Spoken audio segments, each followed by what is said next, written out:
from the beginning. And I was shown that that Lucifer would return, that the UN and the Vatican were going to be completely behind it, again, under false pretenses. He's going to show up and say, I'm here to save the day, right? And okay, fine, you know. Yeah, of go course ahead, you can try say it. whatever you want. But I've always hated censorship. It's the internet.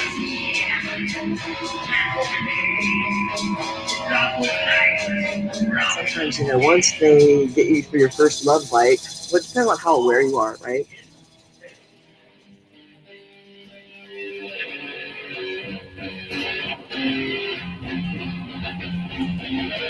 I forgot my bullets. I never had a gun. Here I am left standing. Am I the only one? For what I see, memories have guilted me. I'll never see the sun.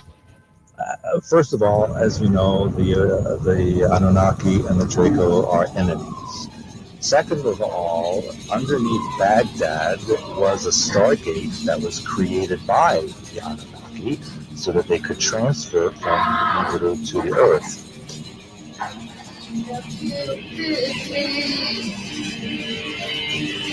I'll never see the sun.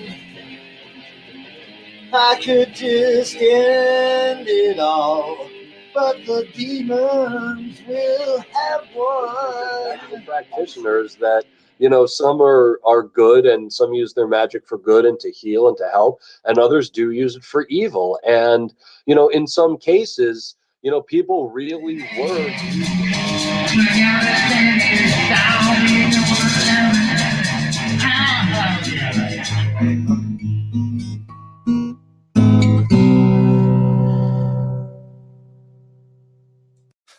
This is too much sometimes.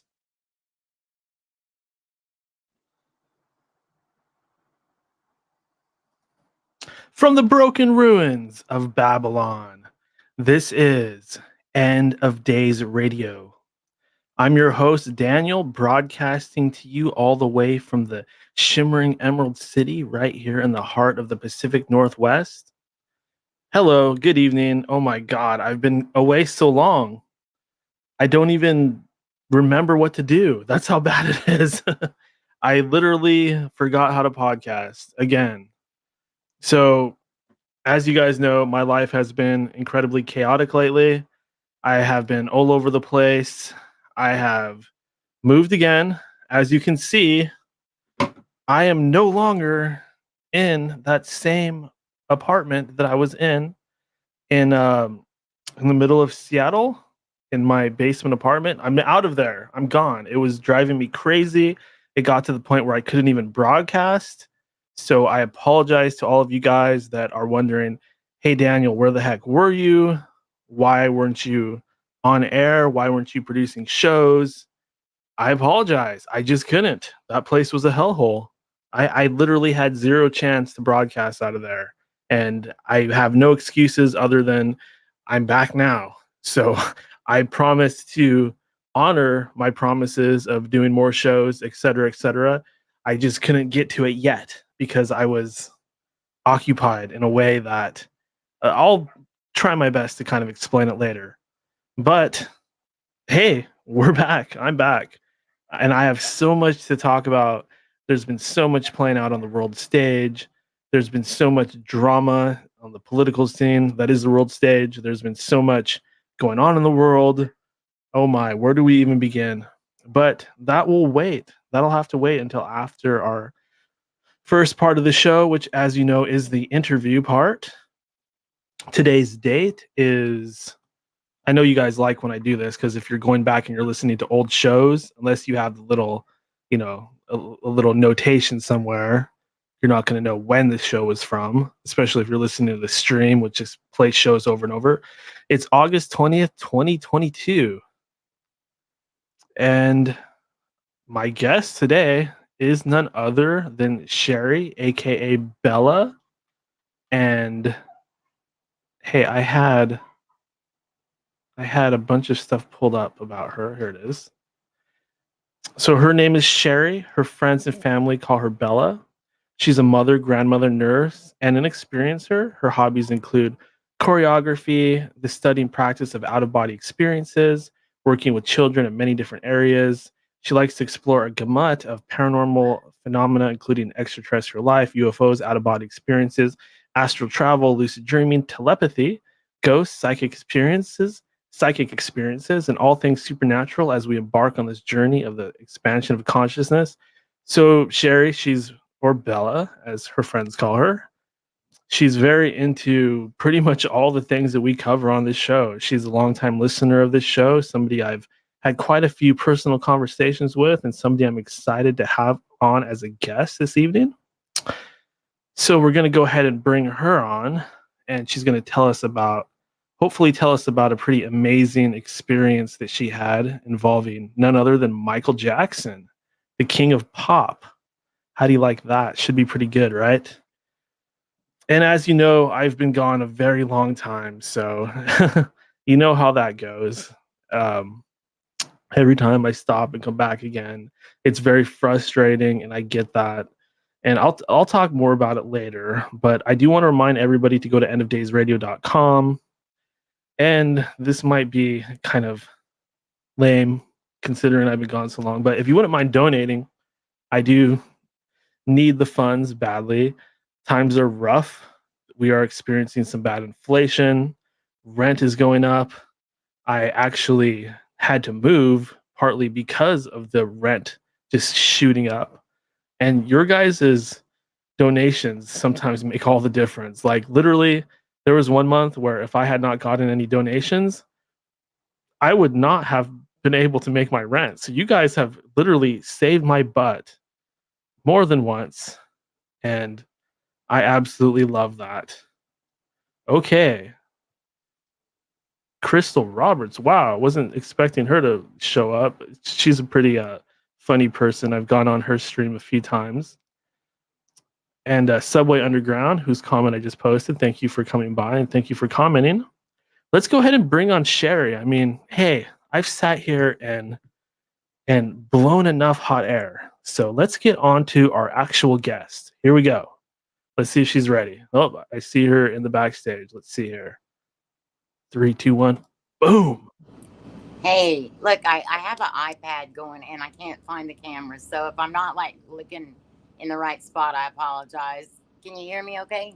Yeah, you sound pretty good. Okay, great. Because the AirPods went dead on me the last time I was on a show, and I was like, it made me nervous. So I was like, and then it did fine, just like this. So we'll give it a shot. I am so glad to see you. I had tears in my eyes whenever you started playing the opening thing because, you know, I don't know. It's so nostalgic to me. It's good to see you. So good to see you. I love that. I love when people tell me that they have those feelings about this show because it really just cements in my mind that what's going on here truly is iconic on some level. I mean, even if it's a small handful of people that remember this show and will always remember this show, that means quite a bit to me. So, Sherry, aka Bella, I do thank you for coming on the show. And I did want to catch up with you a little bit. It's been a while since we talked, a while since you've called in. You've popped up on the stream during our roundtables a few times, which was a lot of fun. But how have things been with you? It seems to me like your whole thing has evolved quite a bit. Everything's been going good. Yeah, everything's good with family and all that kind of stuff. I have a little bit of trouble with my son, Devin. He's 25 and he acts like he's 13, but we're getting through it the best we can. But that's, you know, everything else is going good. Devin, I remember Devin. Yeah. Is he still making babies? Look, he'll try to claim them too. Like one time I was literally doing a live stream and he sends me a thing telling me this is my granddaughter that he just found out he had. And I like introduced him to everybody and then it ended up not being his baby. Oh, you are not the father. Yeah, he's like a kind of a little hoe at times. But anyway, I do love him to death. He's hilarious. But man. How about Darby? How's she doing? She's doing great. That's Subway Underground in the chat room. In the chat. That's who. Oh, okay. Yep. Mm-hmm. Yeah. Shout So out to Subway Underground. I'm just so happy to talk to you about all this stuff. Yeah, I got some interesting additions. I mean, maybe might even be able to help me out with some of it. Will be interesting. And so, are you gonna tell us more about what's going on with you? Maybe just because I haven't talked to you, I want to hear. Do you want me to? What do you want to do? How do you want to start this?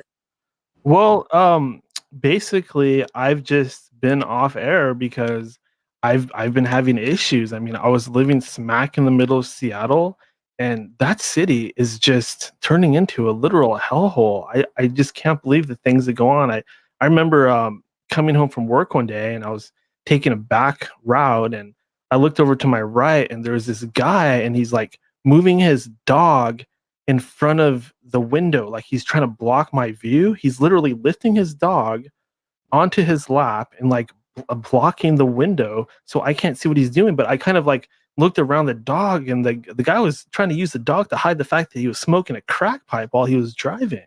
Oh my So god! yeah, I mean, hey, I'm an animal lover, so I see this going on. I'm like, okay, I'm gonna follow this guy. I'm gonna like chase him down, and I'm gonna liberate that dog because I don't like the way he's treating the animal. Then I thought, I'm about to get into some crazy situation. I better rethink this. And I kind of just talked myself out of it. You know, I wanted to be kind of a hero, but I guess I chickened out. And I still feel kind of bad about it. But that's literally all that you would see around there is people living in tents and building little smokestack chimneys out of aluminum foil, and Wow. people stealing. And even when I was trying to move out of there, somebody 2 times somebody tried to rob me. And yeah, and I'm a peaceful guy. I'm not a guy that carries a firearm or anything like that, but I just had like this survival knife in my truck, and I pulled it out, and I was about ready to stab this guy and commit a capital offense because I didn't know what else to do. But luckily he backed down, and I didn't have to become a killer that night, and I'm thankful for that. Right? Wow. That's something. That is crazy. But I got all my stuff moved. I'm in a new place now, and I'm I'm making my rent. I'm doing somewhat okay. I'm watching a lot of baseball, so I'm happy about that. But like I said, times are tough, and I'm always doing my thing. I do this show, and I'm also like a researcher. I've been getting more into like actually researching stuff instead of just interviewing people. I read stuff and I try to get to the bottom of things. So I'm kind of trying to be kind of like what you're doing, go on shows and have something to say, if that kind of makes sense. Yeah. So that's kind of where I'm at right now. I'm trying to kind of expand the whole end of days radio thing, and kind of get my own sort of thing going where I have stuff to talk about. And in order for me to do that, I have to, actually research and have something unique to talk about, which is not easy, as you know. Right. You've done a show for a little while, right? That was kind of one of the bigger things that was going on recently with you. Yeah, it's been a good while. I think it was like 2019 to 2020 or something like that. But I do little shows here and there, mostly connected with like the Mandela Effect and stuff. But because I'm like way deep in that, and like I felt so bad that last time that I was in there because that sweet Bible boy was on there, and I just had a feeling that he was supposed to know. And we've actually communicated through some emails and stuff. Josh Monday. He sees it. So I don't know where he's went with it, but he does see it.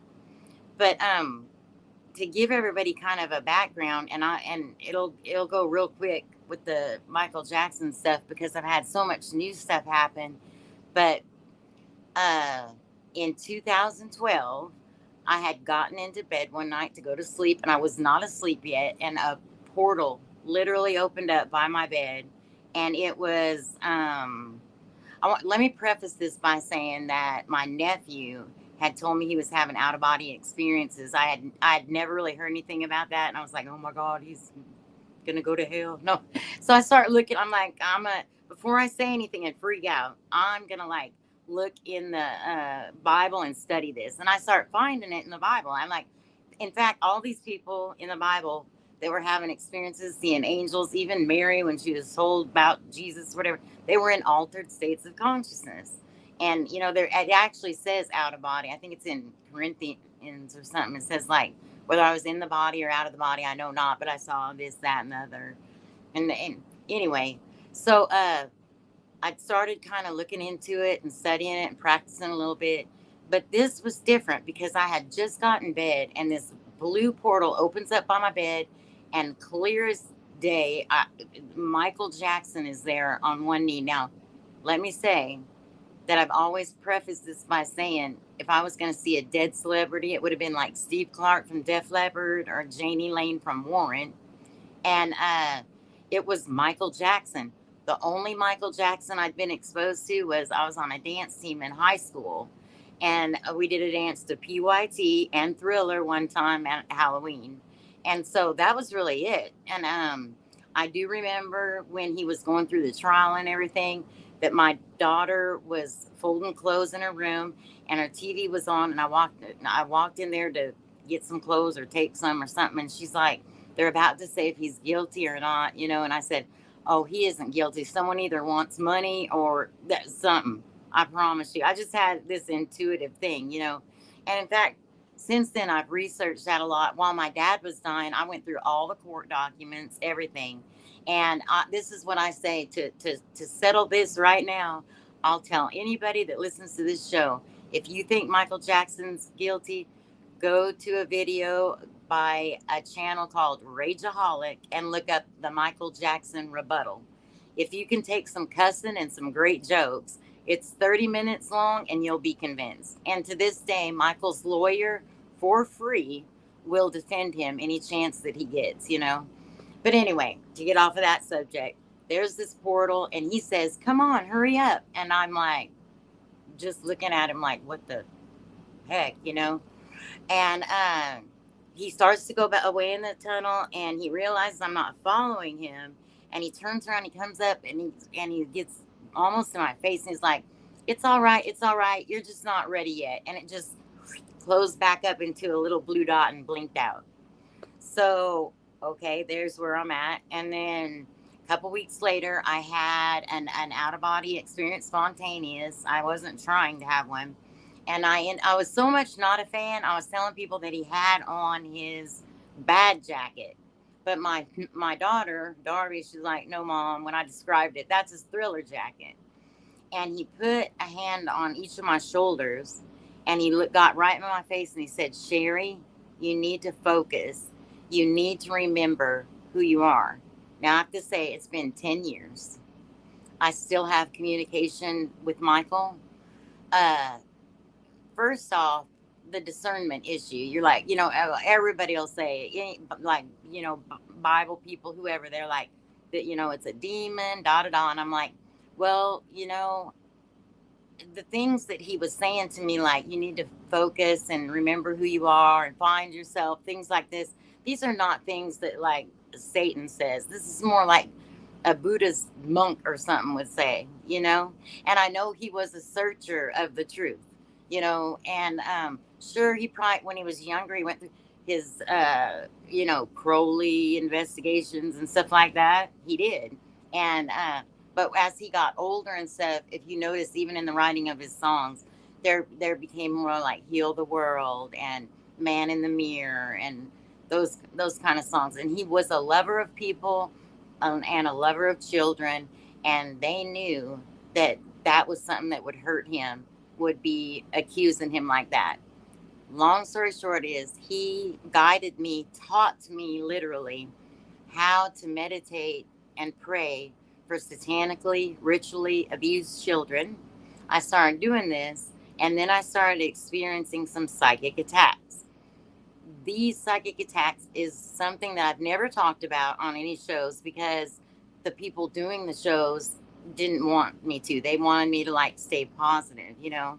But you know, you and I, Daniel, both know that there is always duality and there is two sides of everything. And Yeah, I remember when these things were actually playing out. Mhm. And for me, like hearing these things that were going on, it was an incredibly surreal experience. And this was long before I had my own gang stalking experiences. And at the time, I gotta admit, I did not really fully believe Sherry. I was very doubtful. I straight up said to her, like, I'm not sure I believe you. This is really getting crazy. It sounds zany. It sounds completely, like too crazy to be really possible. But Mhm. but since then, I've had experiences that are, I won't say they're identical, but they're close enough to be firsthand verifiable evidence to me personally that what she was actually talking about was real. And she even shared a screenshot with me of one of the attacks, the harassment attacks, and it was really freaky. And I went on to have my own experiences, and while I was having them, the whole time I was reflecting back on what Sherry had told me, which was almost too frightening to want to believe, is the best way that I could put it. But I'm sorry, go on, Sherry. Oh no, like no, that's fine. That's what I remember the first one. It was the first time. It was during the blood moons of 2015. I was trying to meditate and for these children like he showed me and stuff, and I was learning as I went, and I was getting into the meditation, and every time it gets going I see this purple and green like little yin yang swirling thing in my mind's eye or whatever. Well, all of a sudden I see like a Olin Mills portrait of this beautiful little black girl with a little gap in her teeth and little barrettes in her hair and just sweet. And I see her, and then all of a sudden the camera of my mind pans over, and Michael Jackson's holding her up, and he winks at me, and I was like, "What?" Well, I go home, and I see Darby's boyfriend, Jeremy. He's a black guy, and she's been with him since she's like 15. And I say, Michael Jackson literally showed me my future grandbaby. But then all of a sudden, I had this like, it sounded like a gunshot in my head, and there was like a tingling all around, and I knew that it was a child that I had helped. Okay. And so after this, what happened was I was at work the next day, and I got an email from someone, and I'm just saying it all out, straight out. They were named Puff the Magic Dragon with the K on the magic, and Magic with a K. That yeah, needs to be, that's a notable fact about the event. right. And then I when I went to the channel, it had changed and said it was called ambiguous user, and it had like an Alice in Wonderland in bed, and it just one of those horrific looking uh rabbit standing over her. And there were two videos, and I'll never forget, there was two children holding hands with some pyramids, and then it showed a classic that happened to, even whenever I started doing that paranormal frequency show with Shane, he had put that same picture because it's used so much to represent out of body, where it shows like someone coming out of body, and I think maybe there's a cord or energy attached or something. And I sent them to you because I was scared to watch them. And I want to say that you might have said don't. You watched them and maybe said don't watch them. It was probably best for me not to, because I didn't want to. I was so fearful at the time. Well, then it seemed every time that I would meditate and pray for the children, which would be on like, I would try to do it at like high ritual times, like full moons, things like that. And my hair would get cut in my sleep. And what the very first time it happened, my boss, my DON, director of nurses, came to my house to visit for coffee when she got off the night shift. So I jump off the couch and I go open the door for her, and she's like, "Oh my God, what happened to your hair?" Because it was like sticking up because it was so short, like a big chunk was cut out of it. And I started noticing this happening, and then I get it now. These emails that were coming were YouTube responses that were coming. They went under a lucid dreaming video I commented on years before and just said something like, "Great video, great information." Well, they come over and it said, "Mwah ha ha ha ha, vicinities hair cutting." Now, they were trying to obviously let me think that they were in the vicinity of my area, but I knew that it was like something spiritual going on.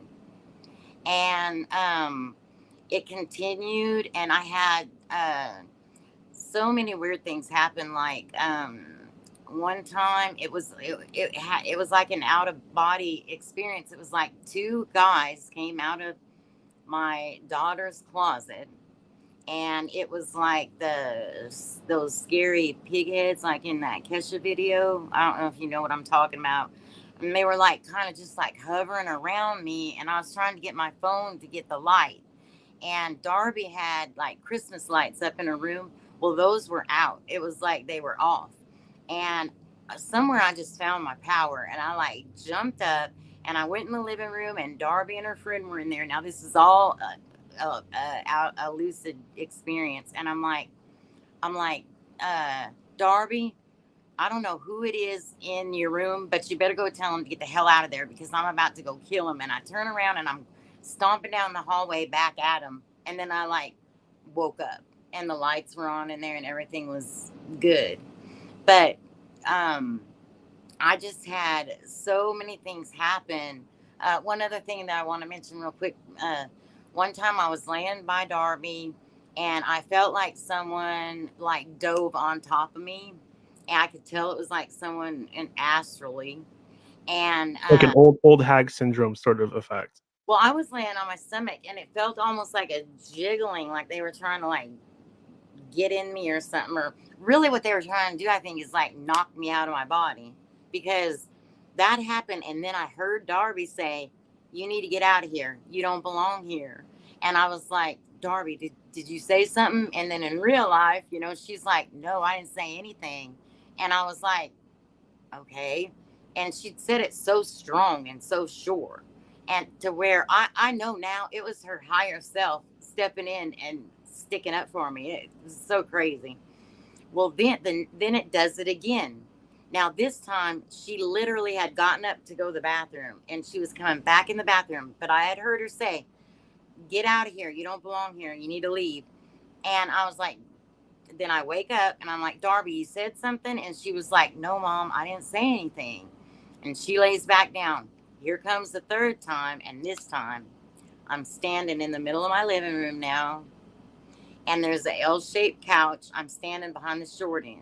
On the other end of the L-shaped couch is a man in black, very thin, tall, a hat. I can't make out his face. It's like white, creamy, and the rest of it, it's got on like a black suit, and his legs are crossed. Kind of like what people describe the men in black look like. The Yeah. black hat, the white pale skin, it's very tall. Right, tall and very thin. And he's sitting there, and I'm standing there, and I'm going to tell you, I was not in fear, and I was not happy. Like, I would call it a very neutral experience, but it lasted a long time, and then I woke up. Now, here's what's scary. I was in a Project Camelot chat room the next day, and this is what will happen to me. It's happened to me up until recently. I'm in the chat room, and someone will say, like, okay, so this guy that I've been kind of seeing, he'll tell me, "Oh, it's probably just, you know, you're making it fit or whatever." But listen to this. He's like, someone says, "I hate when someone knocks me out of my body and we have a long conversation and I wake up and don't even know what was said." And then the next person comes and says, 4D assassins. And the next one comes and says, 5D assassins. Now, this is where y'all help me so much. I was able to, on your show one time, talk to E.A. Coetting. And I had told him some of this stuff, and he really made me feel so good. He said, you know, sometimes if your light is shining really bright, it attracts moths. And, you know, that's really what's going on. And you just need to, you know, basically like set your boundaries and be firm and stuff like that. And I kind of got to where, I will say this too, as now this guy that I've been talking to, he like really has helped me overcome a lot of fear. And one of my friends, her name's Vanessa VA, and she has a YouTube channel. And if you went to, it's 2 N's in Vanessa, to her channel, there, and scroll down, there's one video with Tesla in it, and or on the thumbnail. If you scoot kind of the middle, she made this little chart, and it's really interesting because it has this like a non-aware normal people area, and then this like Mandela Effect area, and then it goes through this as you're like ascending up in frequency. There's this like targeted individual like area, and as you raise up and stuff, you like come out of it. And he's kind of helped me overcome a lot of fear, but I do still have things happen, but I just don't try to not let them like trigger me. Because for instance, when I move on to talk to you about this next thing that was been going on with me, I literally was it's usually in a big major chat room. Like this one was the Jimmy Church Fade to Black show. I was about to call in. Something guided me to, because I never called in before. And then I saw why later. But when I was, right before I was going on there, it's like the whole chat room was trying to say everything that they could to like keep me from calling in. And I don't know if these are people that are being influenced, they say there's an angel on one shoulder, a devil on the other, and maybe something makes them say something that might be synchronistic to you. I'm not sure, but it seemed that they would interact with each other in a way that was like intimidating for me until I still went through with it and everything, and things have gotten a lot better for me. But that was another thing that I learned. Instead of it, okay, basically it was soul retrieval. Like say there was a child and something bad was happening to them, like they were being killed. Instead of like going in there and like helping this soul that's leaving this body and seeing all this stuff, I'm more focused on like the end of what is going on, where like the happy ending part, like crossing over and all that and handing people off to angels. Now the angels that I see don't have wings, they're just like white figures. But yeah, so I mean I've went through a lot, and I was really scared for a long time. I had stuff even come into physical, because when I was studying all of the Pizzagate stuff, I came out of work one day and there was a pizza box it was such a clean parking lot, a pizza box, right as if I'd step out of my car, like it was the mat to step on outside my door.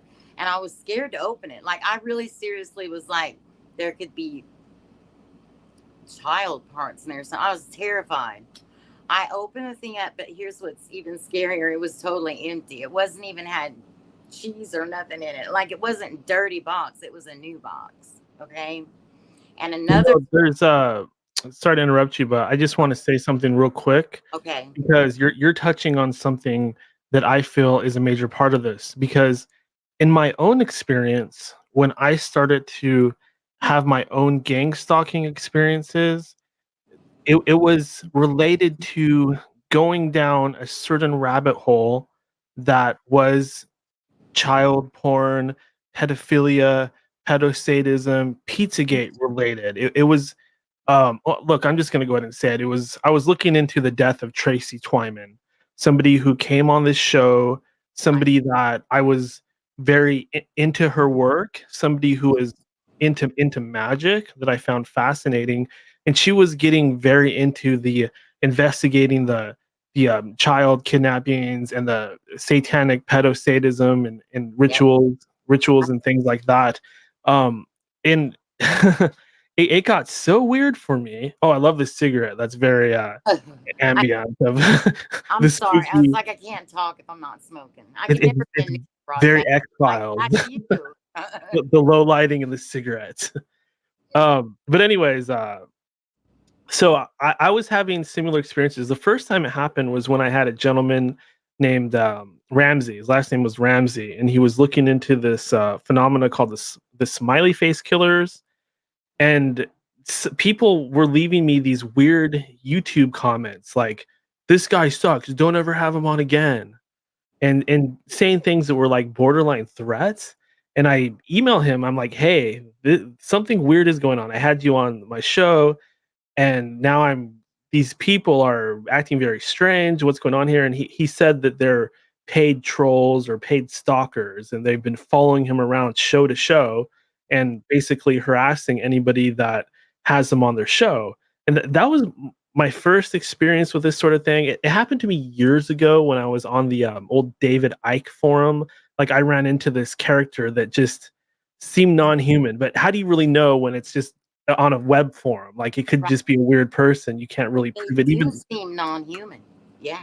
yeah, it was very strange. And so fast forward, I start getting into I'm looking into this pedophilia stuff, and it seems like when you look into it, that's what attracts these bots, these gang stalkers, these influenced or possessed people, because that's what was happening to me. I had this one guy that was communicating with me, and he almost seemed like he had some kind of psychic ability.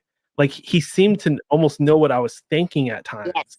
Yes. Yeah, it was literally that freaky. And see, this is when I started to think, oh my God, that stuff that Sherry was talking about, as outlandish as it sounded, now I'm experiencing something equally as surreal. And there was one event, like, if you guys don't believe Sherry talking about her hair being cut, via magic or supernatural, I'm going to tell you right now why I believe something like this is possible. I'm going to share what happened to me regarding one of these gang stalkers or possessed people. That's what it seemed like. It seemed like he was possessed. So the same guy was, talking to me, and he was saying a lot of different creepy things to me. And he posts like these 3 pictures in a row. He's at an airport, and he's taking pictures of clouds, right?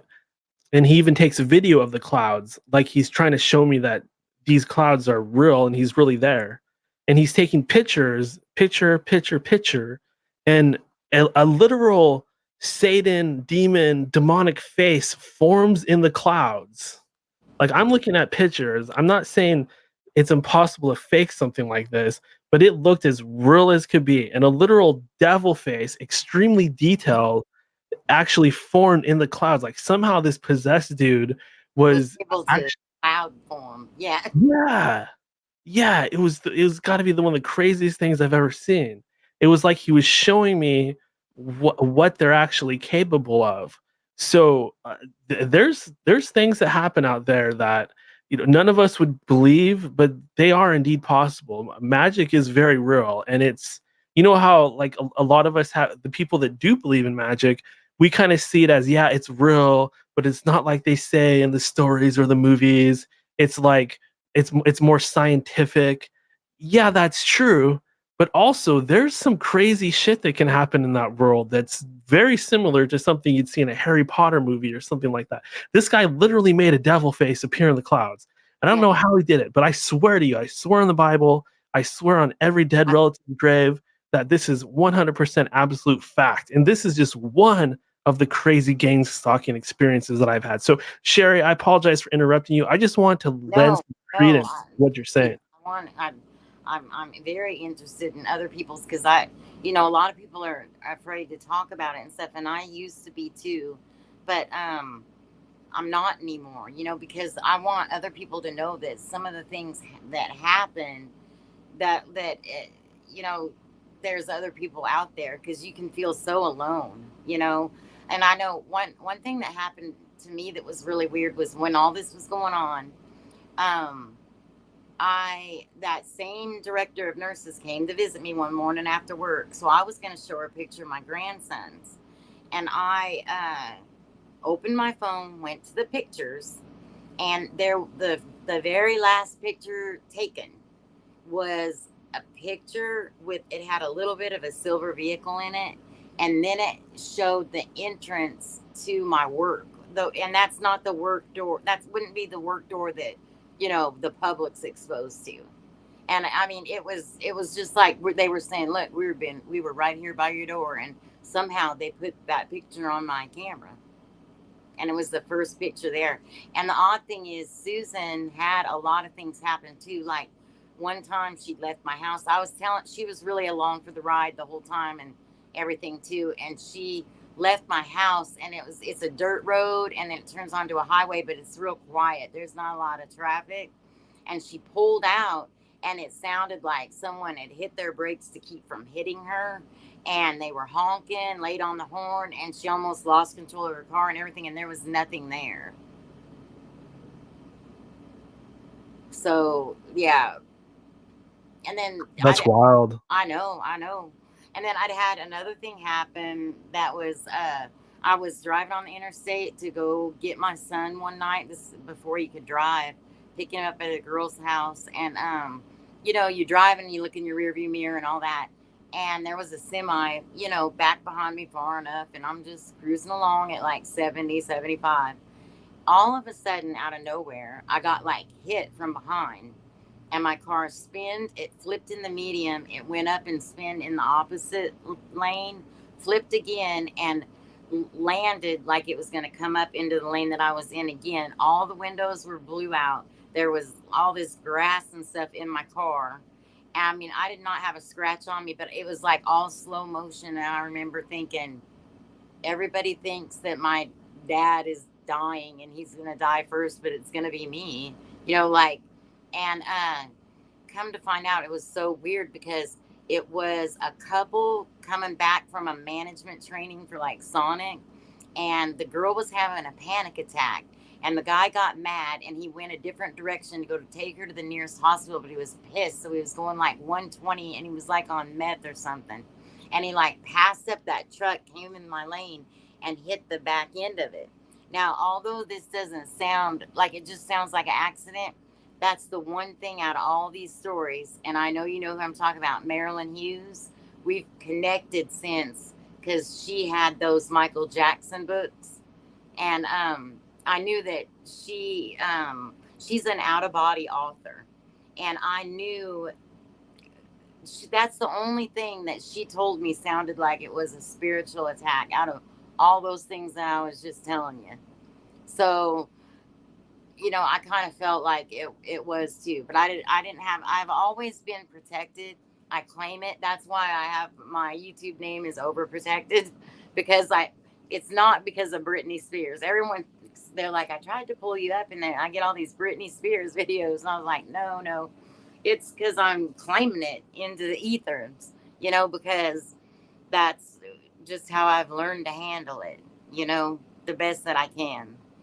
Yeah, there was a particular, I wouldn't call it a spell, but it kind of was a protection spell that you were talking about around that time. I think it was a tool that somebody had passed on to you.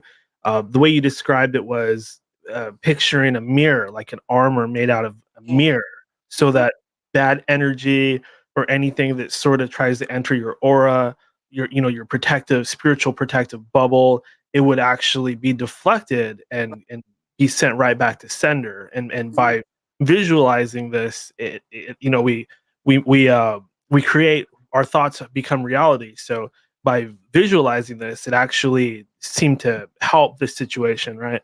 Oh yeah, definitely. Yep. I still do that to this day, just for protection.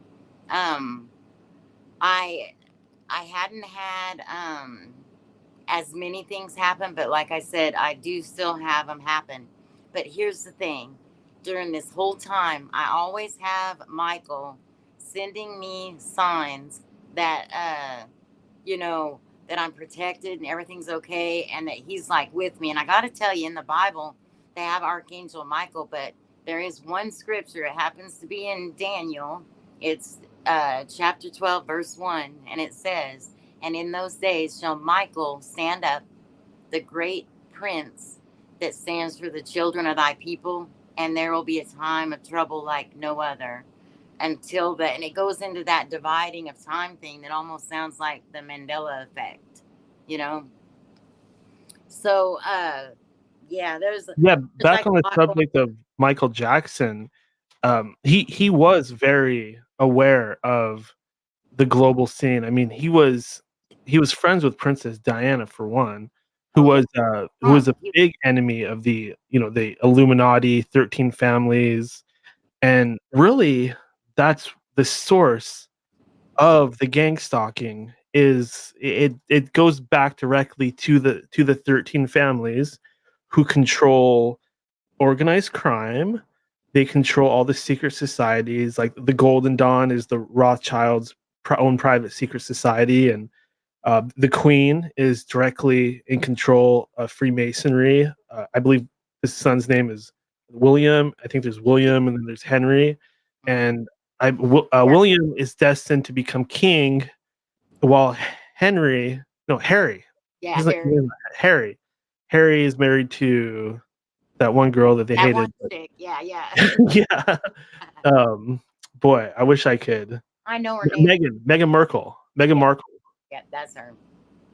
And then they're cousins. So Harry and Meghan Markle are cousins because everybody that's bloodline has to marry their cousin so that they can keep the Nephilim genes or the reptilian genes, whatever you want to call them, in the family. So these are literally the people that are behind the gangstalking. So if somebody is becoming too aware, if they are perceiving things, especially if they start to poke their nose around the whole pedophilia phenomena, this can draw their ire. This can cause them and their magics and the entities that they work with and the things that are in the fourth dimension, the lower astral.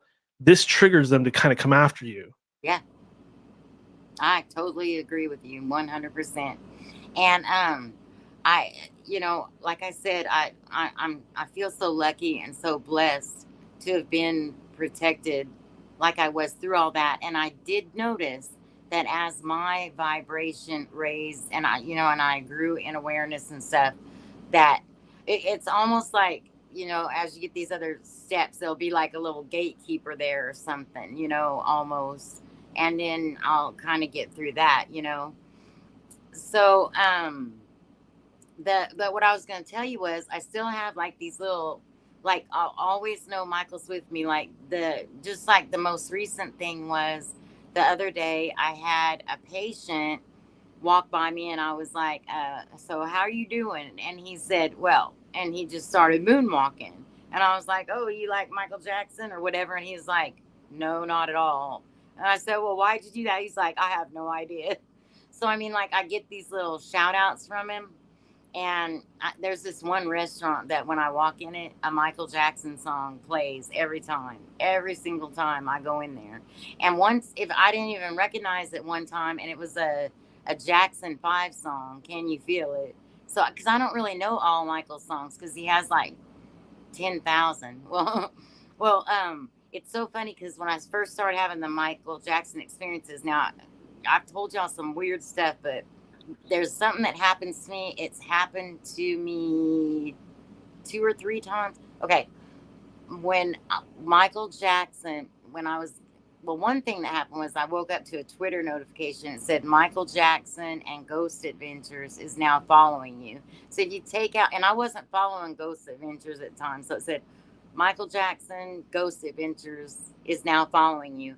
And ever since then, I mean, it's almost daily that I have little synchronicities from him still. And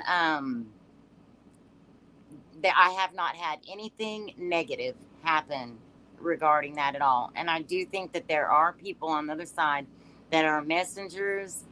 And because like I like to say, I don't idolize these people that I've interacted with, but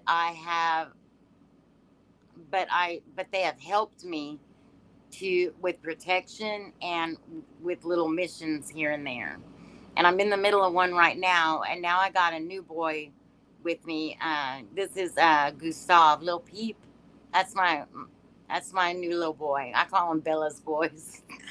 But yeah. So, but I was gonna move on and kind of wanted to tell you about my new thing. So, like I said, I'd always preface stuff by saying that if I was gonna see a dead celebrity, it'd be Steve Clark from Def Leppard or Janie Lane from Warrant. Well, I'm trying to think of the first thing that happened. Oh, the first thing that happened was I was at work and they had. Oh, wait, I was gonna back up. I'm so sorry. With the Michael Jackson thing, at this song, "Someone in the Dark," it was the only option I could pick on YouTube. And when I listened to the song, I knew that that was the message for me. So if anybody out there can get a chance to listen to that song, he actually had written it for the storybook of E.T. And you know, the little those little old books that would ding when you turn the page. And it's called Someone in the Dark, and it's, if you listen to it, you can just tell that, you know, he's just not a negative soul. You know, I could just feel. But anyway, with this Well, case, you know, to kind of touch on that real quick, mhm, you know, this is important because the public literally has this image of Michael Jackson, like he's, you know, he's a pedophile, he's a monster, he's crazy, he was getting all this plastic surgery, doing all these drugs. And I really invite anybody to actually do their own research. I know that's kind of a cliche, but you know, you can start with Wikipedia and then find other sources. But I'm confident that if anybody really does their homework and looks at things objectively, they'll come to the conclusion that Michael Jackson wasn't really involved with any of this pedophilia stuff. It was, on the contrary, it was his enemies, the, you know, the people that he would talk about in some of his speeches.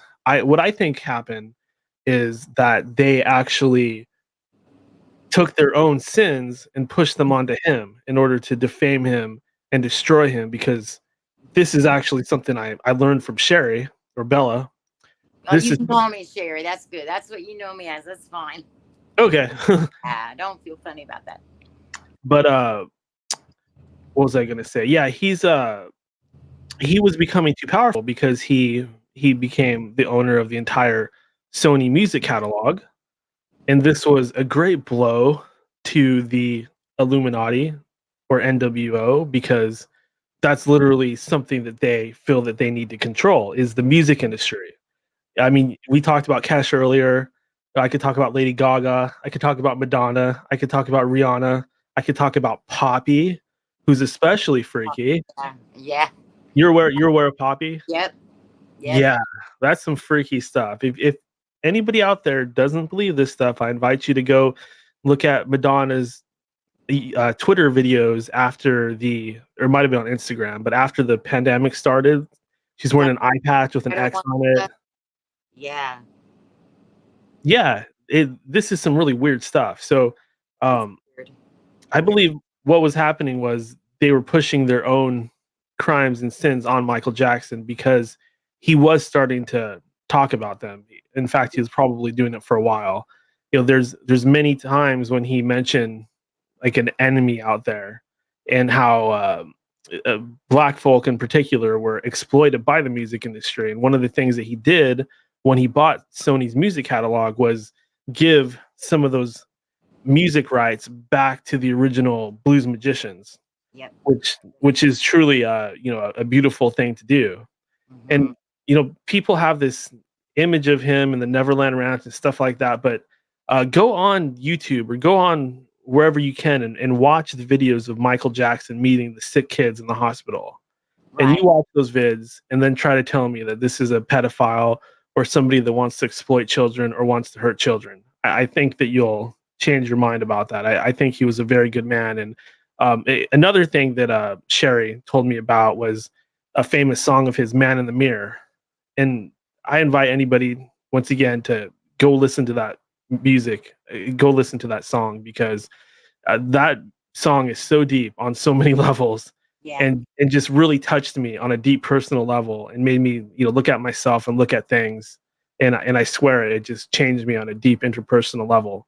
Right. So everybody, please, you know, do your own research and give Michael Jackson the benefit of the doubt. There's something going on here. And also another fact is his doctor that was taking care of him when he was at the end of his life, you know, when he was being drugged up, that I'm pretty sure the guy was a pretty high ranking Freemason. So, you know, take that as you will. It might mean something, it might not mean anything, but believe me when I say the Freemasons are pretty freaky secret society, and there's things that go on with them that I'm sure you wouldn't even believe. They're much more than a fraternity. They call what they do the craft. Right. And that says it all in itself, the craft, like witchcraft. What they do goes back very far. I'm sorry. Go ahead, Sherry. Oh no, that's fine. I can add to that right after Michael died, and I intuitively I feel that the family was divided, and I feel that half of them, for fame, may have, I hate to say helped, but kind of there's a group of them that were trying to like act like he didn't really die, that he was and hey, maybe he did fake his death, but all I can say, if that's true, he's one hell of an astral projector. That's all I can say about it. But once the Jackson estate sold back a lot of the Beatles music and part of this catalog to Sony Records, and the next thing you know, that movie Yesterday came out. I don't know if you saw the movie. It's very Mandela Effecty. Again, Susan, my DON, went to the theater to see it with me. And interestingly, okay, so I like to drink Coke and I smoke cigarettes. This guy wakes up in his reality. He was a musician, and he got hit by a van or something and knocked out and all. And when he woke up in his reality, the Beatles no longer existed. Okay, so now remember, they just got their rights back. Sony put out the movie. All of a sudden, and this guy he's singing all the Beatles songs, but no one else on earth remembers the Beatles being there. It's like a Mandela effect, like they're gone, but only he remembers them. So he starts performing them, and he becomes a big star, and he feels guilty and stuff about it too. But the only other things missing from that reality was like Coca-Cola and cigarettes. Now, there's a lot of people that drink Coca-Cola and smoke cigarettes, but Susan is sitting there and she's like, and by this time I'm like used to all this stuff, and I'm just like, yeah, that's kind of weird, you know. But what's really weird is, well, okay, so another one of my friends had noticed that the father had called him. He said he wasn't real supportive of his music, and he said, "Carry on, Jacko." Well, that was the name that Michael Jackson did not like to be called. And then he's playing in a bar later, like playing music, and they have a big like fedora neon light right over his head, it just really reminds you of like Michael Jackson. Well, now here comes the background. There's a painting in the background, and it has like some guys with if you think back to what I was talking about with the pizza box and like one particular restaurant that a lot of stuff went down at or whatever, these people had on those those leather masks on their face that just have the eyes cut out, and they had on like yellow like road construction vests or whatever, and like machetes, like cutting down wheat, like kind of thinking of the wheat and tares or something. But here's the thing, this is where I'm going to cut to my new stuff and say this, and then I'm going to come back to this picture. So I was at work one day, and a video came across, and a long time ago, around like 2011, it was 8/11/11 that my favorite musician, the lead singer of Warrant, Janie Lane, died. And anyway, it was the 911 call for this. I had listened to this 911 call, and it was really disturbing because in the 911 call, like it was basically that when they called 911, no one even wanted to go in and check and see if he had a pulse or anything. And the 911 people are kind of like, well, look, can someone just go, see if he's breathing or see if, and we're on our way and all that. But nobody would go in there. And I was like, man, when he was alive, everybody just wanted to touch him and all this. And now nobody wants to even see if he has a pulse. But that friend of mine that's helped me so much overcome a lot of fear said, well, look, Sherry, you're a nurse. So like, you're kind of used to stuff like that.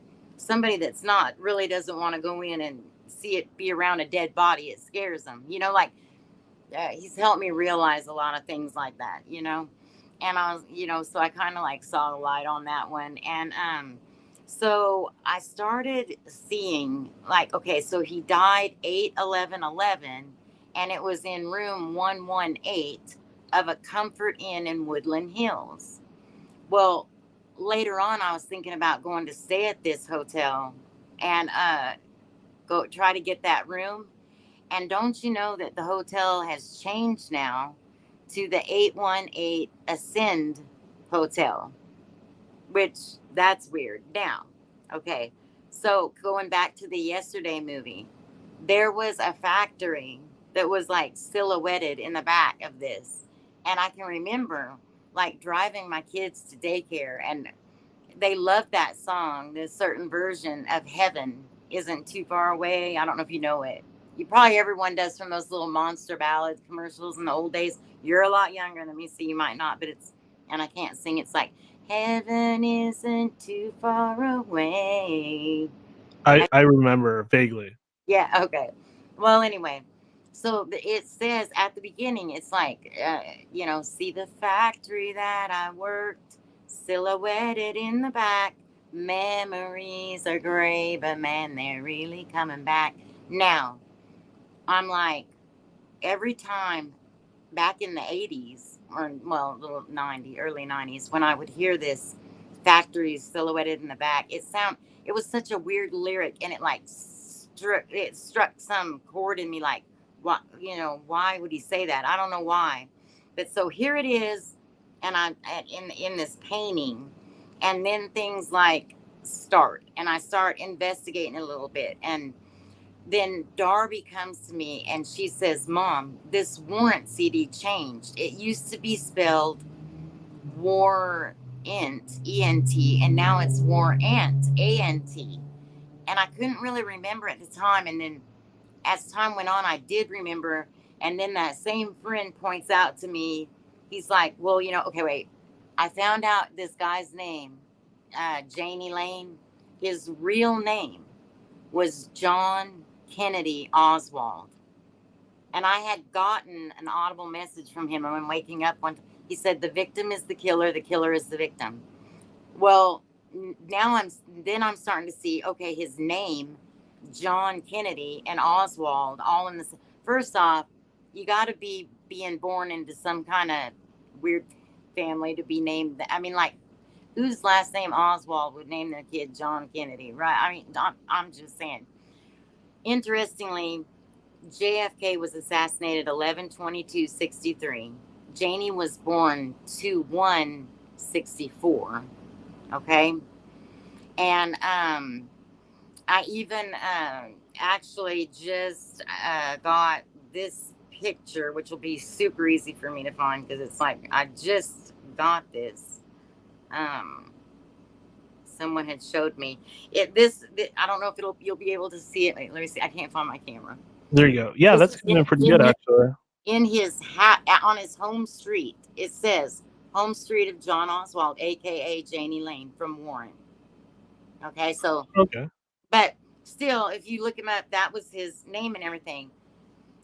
So I start going through all these things and investigating it. I was never into the JFK assassination or anything. However, that is a huge Mandela effect. There was 4 people in the car. Now there's 6 people in the car. The Zapruder film has changed multiple times. Now it's in color. It used to be black and white. These are all Mandela effect things. There's so many connections of Mandela effects to the Kennedy stuff. But I didn't know that. I didn't know that there was that's actually a big revelation for me, because that's cool. I mean, that's trippy. The idea that there's something like that going around the Kennedy assassination. And it makes sense because I've become aware, and part of it's because of the whole John Teeter thing, which was popular. Like, yeah, you know what I'm talking about, John Teeter.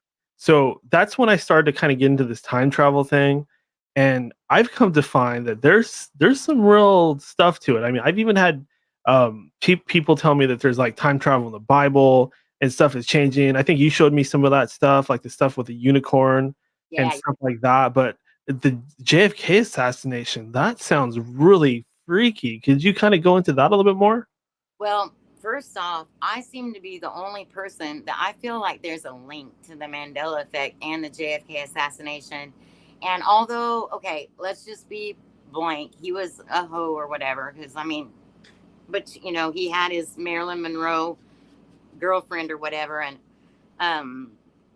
I kind of feel like just from communication I received from her, God forbid, like, I think that like, it wasn't him that, I don't think it was him that had her hurt. I think it was someone very closely related to him, Bobby. But anyway, I don't know. I mean, who am I to say? But, so wait, you want me to go into the Mandela effects associated with it? Because here's the thing, I'm going to tell you the truth. I'm not a big history person. That's why I was saying I really wasn't interested in that until this came up with Janie, that it was so connected. But yeah, there's a lot of okay, there was 4 people in this car, and even people that I like at work, patients and stuff, I'll talk to them about it, and they're like, my mom has that Time magazine, I'm going to call her right now, that would add the 4 people on the car. And they're like, Mom, and it's an old grandma, how many people were in the JFK car? Well, 4. Okay. And then they're like, so they go get the magazine and there's 6 on it. And then the child and the grandma are like in shock, Now I got to back up. I know that my story's so convoluted, if that makes sense. Okay. When I was in high school, I got to make a TV commercial, and I had to transfer to a different school for a while to do it because I lived in a really small town. I had to go 6 weeks because it was a big commercial. It was for Ultra Lash Mascara. And while I was there, I was staying at my cousin's apartment, and there was an older boy there. And I'm just saying, and look, I'm really okay. I'm not saying I'm okay with it. I'm saying I got through it. Okay. But I experienced a date rape with a much older guy. And he fell asleep. And when I went to leave his apartment, I was like, well, you know what? I'll F up his day a little bit. His ID was laying on his dresser, and I stole it. I thought, well, good. He'll have to go get a new ID. At least, there you go. Good for you. Right? Well, I somehow found it in a box maybe about 8 or 10 years ago and realized his name was John Connolly. Now, before that, when I was young, I had a friend, a girl from New York moved in across the street, and this boy that was like not very popular. But see, I wasn't like that. I'm just saying, I was a popular girl, but I befriended everyone. And I was good friends with this boy that worked at the gas station across the street from me. And his name was John Connolly. And he got this girl pregnant. She didn't want to ruin his life. She gets on a bus and goes back to New York. He goes up in a classroom, punches someone in the face that had like hit on her, called her a hoe or something, I don't know. And then goes home and blows his brains out. And that was the first ghost experience I had, because I was so bothered and traumatized by this. I literally saw John walk up to me, and it was back in the 80s. So he had on like white Levi's, white high tops, a white button-up shirt. He was glowing, and he said, I just want you to know I'm okay. I know you're worried about me. I'm okay. And and I never saw her again or anything, but his name was John Connolly. So now one of them people that showed up in the car is John Connolly and his wife. And I'm not gonna lie to you, I don't even know what he was exactly, but there's been so many weird experiences happen with this. So, like, okay, I'm gonna just say it out loud. And I mean, hopefully I won't get in trouble with HIPAA. Okay, let's put it this way. Okay. I go somewhere one day and my friend says, look, this guy can't print this out on the internet, but he has some JFK documents he wants printed out, and I can't figure out how to do it. And I'm like, oh, I got it. So I'm all into all this stuff, just learning about it. So I'm like, is there something new on JFK or something? And he goes, no, someone else here. He's related to someone that was involved with it. And he is, okay, his grandfather owned a hotel, which is right around here in this area. And so said Jack Ruby, bringing Lee Harvey Oswald on the way to Dallas, stopped to stay at this hotel. The desk clerk said to the FBI or whatever after he died. She said, I know that was Lee Harvey Oswald and Jack Ruby that was there. And she said, because I saw pictures of them on the news or something, that's how I know who they are. But then she went back later, redacted that or whatever, and said, look, my boss had threatened me that if I talked, you know, that something would happen to me or whatever. So I knew because I saw their IDs. Okay. So now we're linking back to this ID again. And I had a dream that was like a lucid dream that I ran up to Jamie and gave him an envelope. And I was so happy to give it to him, but I didn't even know why. And he opens it up and he's like, oh my God, you found my ID. And I'm like, okay, so I have all this ID stuff going on. And then me and my daughter and her boyfriend, we were in Dallas going to that. It was so cool. If you ever get a chance to go to that, it's called Dreamscape. It's like immersive VR. And we went to that and we're leaving. And all of a sudden the phones start going crazy. Okay. It's kept saying there's a hazard on Lyndon B. Johnson. There's a hazard on Lyndon B. Johnson. It's like Surrey, saying it over like 50 times. And in the meantime, Darby's got a phone in her hand. If she's still in the chat, we have a lucid dreaming app, and to have you do a reality check, it'll come down like every hour, a little notification. Are you dreaming? Like to test your reality. That thing kept triggering. It went off like 50 times at the same time. And it's like there's a hazard on Lyndon B. Johnson Highway. So then we keep driving, and she's like, okay, we were going to see Trailer Trash Tammy, the comedian. I don't know if you know who she is, but we love her. And she was in Oklahoma City. So we were leaving out. We knew we'd get to the hotel late, and Darby's like, I wanted to stop and get a bunch of snacks. I said, well, we need to punch in a Dollar General or something because we need to go to one quickly before they close at like 10 to get snacks. Okay. So we had just missed the exit for it. And so it says take the next exit. And we were out of Dallas now. And it was Oswald exit. So we take that and we get snacks and we're like tripping because all these names and synchronicities coming up here like this and all. And it's like something was guiding you. Yeah, it's just so weird. And I'm telling you, I really feel like that. When I say about those documents, I had made copies of them and I'll send them to you to see. But the person that was around me had the same last name as the boss that told this woman shut her mouth. Like I got the feeling that he was there only to tell me to like shut my mouth. And the only interaction I really had with him, he like gave me this really weird smile, kind of like, and then the next time that I went back, I was told that he had like kind of went weird and just left. And so, I know I'm being quiet about that, but it's because, I have to. But the thing is like, I feel like he was there to tell me to shut my mouth, but I really wasn't sure about what yet. And so things keep going on with Janie. And I'm trying to think what came next. I've been studying stuff and everything's so inverted, in this reality, everything that you think is true is a lie. And you know what I think it is to do? I think it's to make us think that Jesus is a lie, because that's what they try to say all the time, right?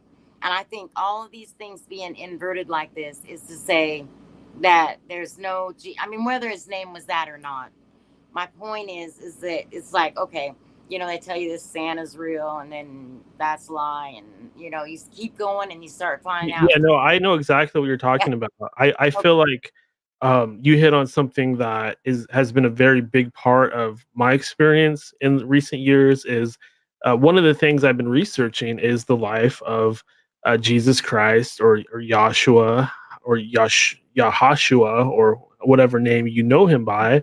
Right. People will call him Jesus ben Joseph or Yahshua ben Joseph. There's a lot of different titles there, but I do feel like that's a big part of this, because basically what you had happening back then was everybody was part of this like ancient sort of pagan religion, and then this guy comes along that is talking about stuff that's just completely contradictory to the gods and everything that was going on at the time. And then what it seems like happened was this force, this cult that was in control of things. They took what he was teaching and like twisted into their own sort of pagan beliefs and mix it all together, so it all kind of seems like the same thing, if that makes sense. So I Yeah. totally agree with you. It's like they're doing everything that they can to prevent us from knowing the truth of this man and what he was teaching. What we should do is just listen to his words and what he has to say. But they got us worrying about his skin color. They got us worrying about his lineage. They got us worrying about things that are really there to screw us up and throw us off. And that's exactly what he was saying would happen. He basically said they'll twist my words and they'll try to turn me into something that I'm not. And I don't want to be worshipped and stuff like that. And that's exactly what happened was his words and what he did got twisted around into like a tool to actually do the opposite of what he was about and like kill people, et cetera, et cetera. And even nowadays, it's like you have this new mystery religion emerging, which is, in my opinion, the Antichrist religion. And they're trying to get us to basically worship the Antichrist instead of Yahshua or Jesus. And technology, science, all, yeah. I totally agree. And it is an inversion. That's exactly what they're doing. That's one of their techniques that they use to manipulate us. And you're exactly right. It's mind control.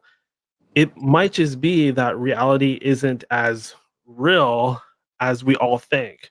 What we think of as reality, science, technology, that's just something that's being told to us. It's yeah. And could the technology, just like the phones, with the Apple, with the bite out, we all know all that and stuff. It's almost like everything's leading to where, you remember Nathan, who came on your show with the Pandora app and all that? Yeah, the radio synchronicity sort of magic through the radio. I love that stuff. I was on a show with him recently, but on another show he was on recently, he was getting worked up, and he's like, kind of debating at Jesus or God, and he's like, my thing is, if Jesus was going to return, he needs to come back because this is turning into a cosmic crime scene. And he's like, I don't want to have to put a chip in my rib cage to call somebody. He's so funny. But anyway, yeah, that's before like we're literally seeing that stuff playing out in the last few years. I mean, they're trying to literally get underneath our skin and do all kinds of stuff, and it's freaking me out because like you and me and other people, people that were kind of onto this, I guess you could say we're awakened. If you want to call it that. I know some people don't like to say it because it just sounds like you're trying to be like an elitist or something like that. But really, it's kind of the truth. I mean, even back, pre 2020, back in like 2012 to 2015, we're out here and we're talking about this stuff when practically nobody else is, except the big names, people going on coast to coast and stuff like that. But now, ever since like I have mixed feelings about Trump and MAGA and all that, but they call it the Great Awakening. That whole thing that was playing out, and the other things that were going on in that time frame, especially the pandemic or scamdemic. A lot of so-called normies or sheeple or people that were not awakened actually became awakened and aware of that stuff. And I think there's something to that too. I mean, could this be the beginning of the second coming? Could this be some return of some true spirituality? And another thing we have to remember is it does say in the good book that people are thinking that there's going to be like this big science thing and all the religion and Christianity is going to be crushed. But what it actually says is it's going to happen through the church. Like the bad guys are literally going to take over through religion and through your belief system. So we have to be careful what we trust, even from like the religious spiritual world as well. Oh yeah, because like I'm not sure if y'all are familiar, but there's a channel, Dose of Reality, with Brian Stavely, and one of the things he does, he admits he doesn't know the Bible that well, so he'll bring in Mandela Effect specialists do, because a lot of the scriptures have changed. And right before this event happened, there was a scripture that everyone knows. And it's so funny. I have so many Mandela Effects connected back to my childhood. Like I told you, that John Connolly. But there was one I sang a song at weddings back before I smoked. And it said, it was by Captain and Tennille, if that dates my age. And it said, for whenever two or more of you are gathered in his name, there is love. Well, now the scripture reads 2 or 3. And what were She they? can carry a tune full. They were limiting gatherings. You see? Like, yeah. It's like a lot of these Mandela Effects have meanings. I really think you would enjoy. There's one channel called, it's a guy named Eugene Green, and he's pointing out like it's kind of like some signs from God in these movies, and it'll be like, he'll check little boxes off, like and his videos are real short, like 10 minutes, but he'll say like, okay, this is a big Mandela Effect movie, and you got like a for instance, Alice in Wonderland, like she goes into a different world and there's another world. And like the Wizard of Oz, same kind of thing, like a world within a world. And the Matrix, world within world. Okay, which brings me back to where this was the next part with Janie that happened. So he had okay, I started researching. I know what it was. When Darby brought up that Mandela Effect of the spelling change on warrant, I was trying to find residual, which would be like something that hasn't changed yet. The only thing I could find was there was about 5,000 eBayers selling warrant stuff. They were listing it WARRENT, but the product would have the ANT, which proved to me only that there was more people that felt like we did. So it wasn't like really finding like a concert ticket or something great like that still had the ENT at the end. But it's so weird because I'm searching, and all of a sudden it said they were coming in 2 days to my area. So me and Susan went, and the new lead singer, there's no tribute to Janie or nothing. The new lead singer says, I love when I sing these songs and you all just sing them back to me. And it was the way that he said to sing these songs that I didn't write, and y'all just sing them back to me. The whole audience was dead silent, and I had the creepiest feeling. It was so weird. So this is the new band now.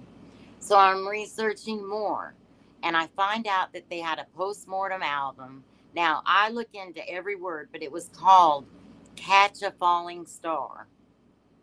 Like, kind of like when I think of Disney's slogan being capturing the imagination, same kind of thing, catch a falling star. But the thing is, on the cover, he had his finger pointing at his head like this. The next album that had not been released was called Jabberwocking. And what I did was Isn't that from Alice in Wonderland? It is.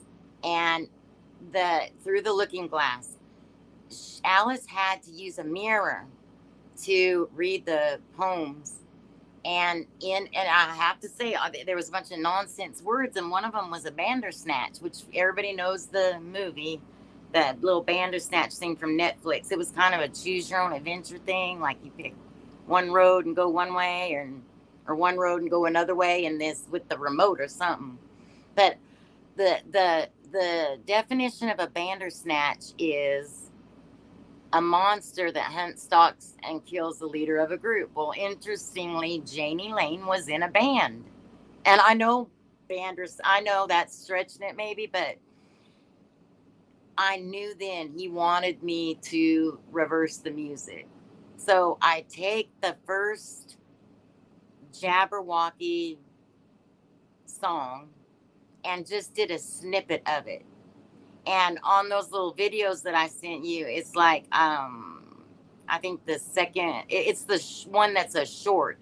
And what was weird was this, he said, the first thing he said was, eyes to see, I find respect in eyes to see. And then I heard nothing. And then I heard, I knew you'd help me. Okay. But then I had a patient say, he's saying, it's an angel I seek. I knew you'd help me. Then a commenter comes on and says, he's saying, say a prayer for you. Yeah, I'll say it. Okay, So I think I can play it if I that'd be do this right. awesome. Let's That'd see be awesome. here. Let me know if this is working. Oh, Janie's Yes. memorial was on Michael Jackson's birthday. And the very first Jabberwocky song that was reversed, what you'll hear is when you first hear this, you're going to hear, it's just a clip. You're going to hear eyes to see, and then I find respect in eyes to see. And then a little ooh, ooh, ah, ah, and a little something, something. And then it's going to say, I knew you'd help me. Now listen how clear.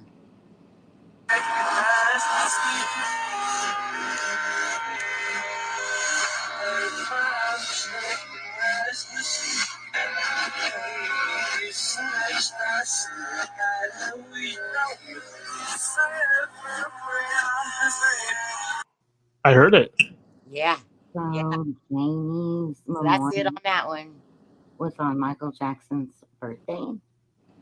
So at this point, what I'm really excited to show you is I started realizing that this dude sings everything backwards and forwards fluently.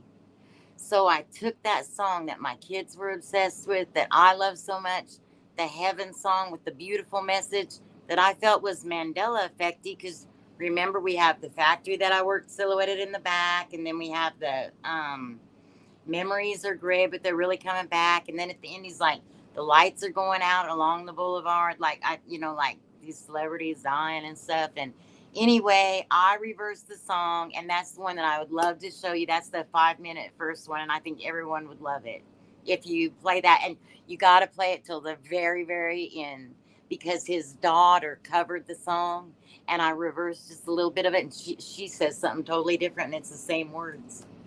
Whoa, that's freaky. I really love Yeah. the reverse speech stuff. It's crazy what types of things you can find when you do that. It really raises a lot of questions about synchronicity, and is it synchronicity that they put it in there on purpose? Is it some kind of magic me, shit? there's- Like, what's going on there? To me, they have backmasking, and then there's the muse in music that might speak a little bit here and there, But this Yeah. isn't any kind of stairway to heaven stuff. This is like every word. Now, whenever you first start listening to this, there's a part that mentions Jesus that sounds a little, but I was getting stuff from him intuitively too. But as this progresses, you're going to see how clear it is, and that I know that your audience will love that 5-minute video. It's the first link that I sent. If you want to put that, that'd be great. Have you heard the Lady Gaga music video that if you play it in reverse, it sounds like some crazy song about worshiping the morning star and seems to be about Lucifer? No, but that's so interesting, because I actually just made a video about her, because I had stuff coming up with my daughter sent me a video by that guy Sloan about that girl that said, I know you know what I'm talking about, that Lena Morgana, or no? Not familiar. She was supposedly like a backup singer or something for Lady Gaga, and then she or no, I'm sorry, it was the reverse way. And then all of a sudden she mysteriously like falls off this roof and dies, and her mother is claiming that that Lady Gaga like stole all of her looks and songs and her style and all this stuff. Well, so it made me revisit that paparazzi video, and I'm telling you, Janie Lane is known for that song Cherry Pie, and he did not want to write that song, which I'll tell you a little more about in a minute. But in that video, right when she mentions Cherry Pie, well, the one that in the paparazzi video, there's like a blonde rock and roll guy sitting on the couch with her. It's definitely representing Janie Lane. And there's other people in the video that it was foretold, and I think something could happen to him, because there's outfits like that, like the bunny ears and the black outfit like Ariana Grande wears on a cover, like that, showing dead in the bathtub kind of. And this is throughout this paparazzi video. But Janie Lane is gone now, And I know it was talking about him because it's right when she says cherry pie, and she's like kissing the Janie Lane looking figure in the video. And Huh. then yeah, and she and on her the newspaper spins around at the beginning and it says like Lady No More Gaga, but the girl's name was Morgana, her last name. Oh, weird. Yeah, it was really interesting. I That had a little bit of a gang stalking. I already told the story on the show, but it was around the time when her latest movie was coming out. I think, what was it called? You yeah, know, with the well, guy and he was drunk and well, there was actually a big movie that came out that she was in. I have the worst memory these me days anywhere. too. But I is it but something like it's not A Star Is Born? Like no, although that movie is pretty weird too. That whole what was that that? thing she does when she's flirting with that guy and she like does that thing down her face. It Yeah. like makes no sense. Let's see. I'm pulling it up right now. Oh, I Let's know see. when you say it, I'm gonna be like, yep, that's it. Yeah, and it's kind of important for the She sake looks of the so story. pretty too because she doesn't have on all House the. of Gucci. House of Gucci. Oh no, I didn't. I haven't even heard of that. Yeah, it has the guy from the new Star Wars in it, and it has some big names. It has who's that? Robert De Niro or somebody like that. Oh wow, no, I hadn't heard of this one. But I'll tell you this though, I know she was in that. What is it? Not Stranger Thing. That scary one everybody watches but me. Oh, wasn't she in it wasn't it a TV show? Yeah, what is that one everyone watches? American Horror or something Yeah, or Horror something Story. along. Yeah, she was in one of them and it was horrible. Darby told me about it. Her boyfriend makes her watch these scary things, and I'm always like, nope, I don't watch that because I hate to put stuff like that in my mind, because I want to experience nice things if I go out of body, like I don't want to put Yeah. any garbage in there, but these things do come up.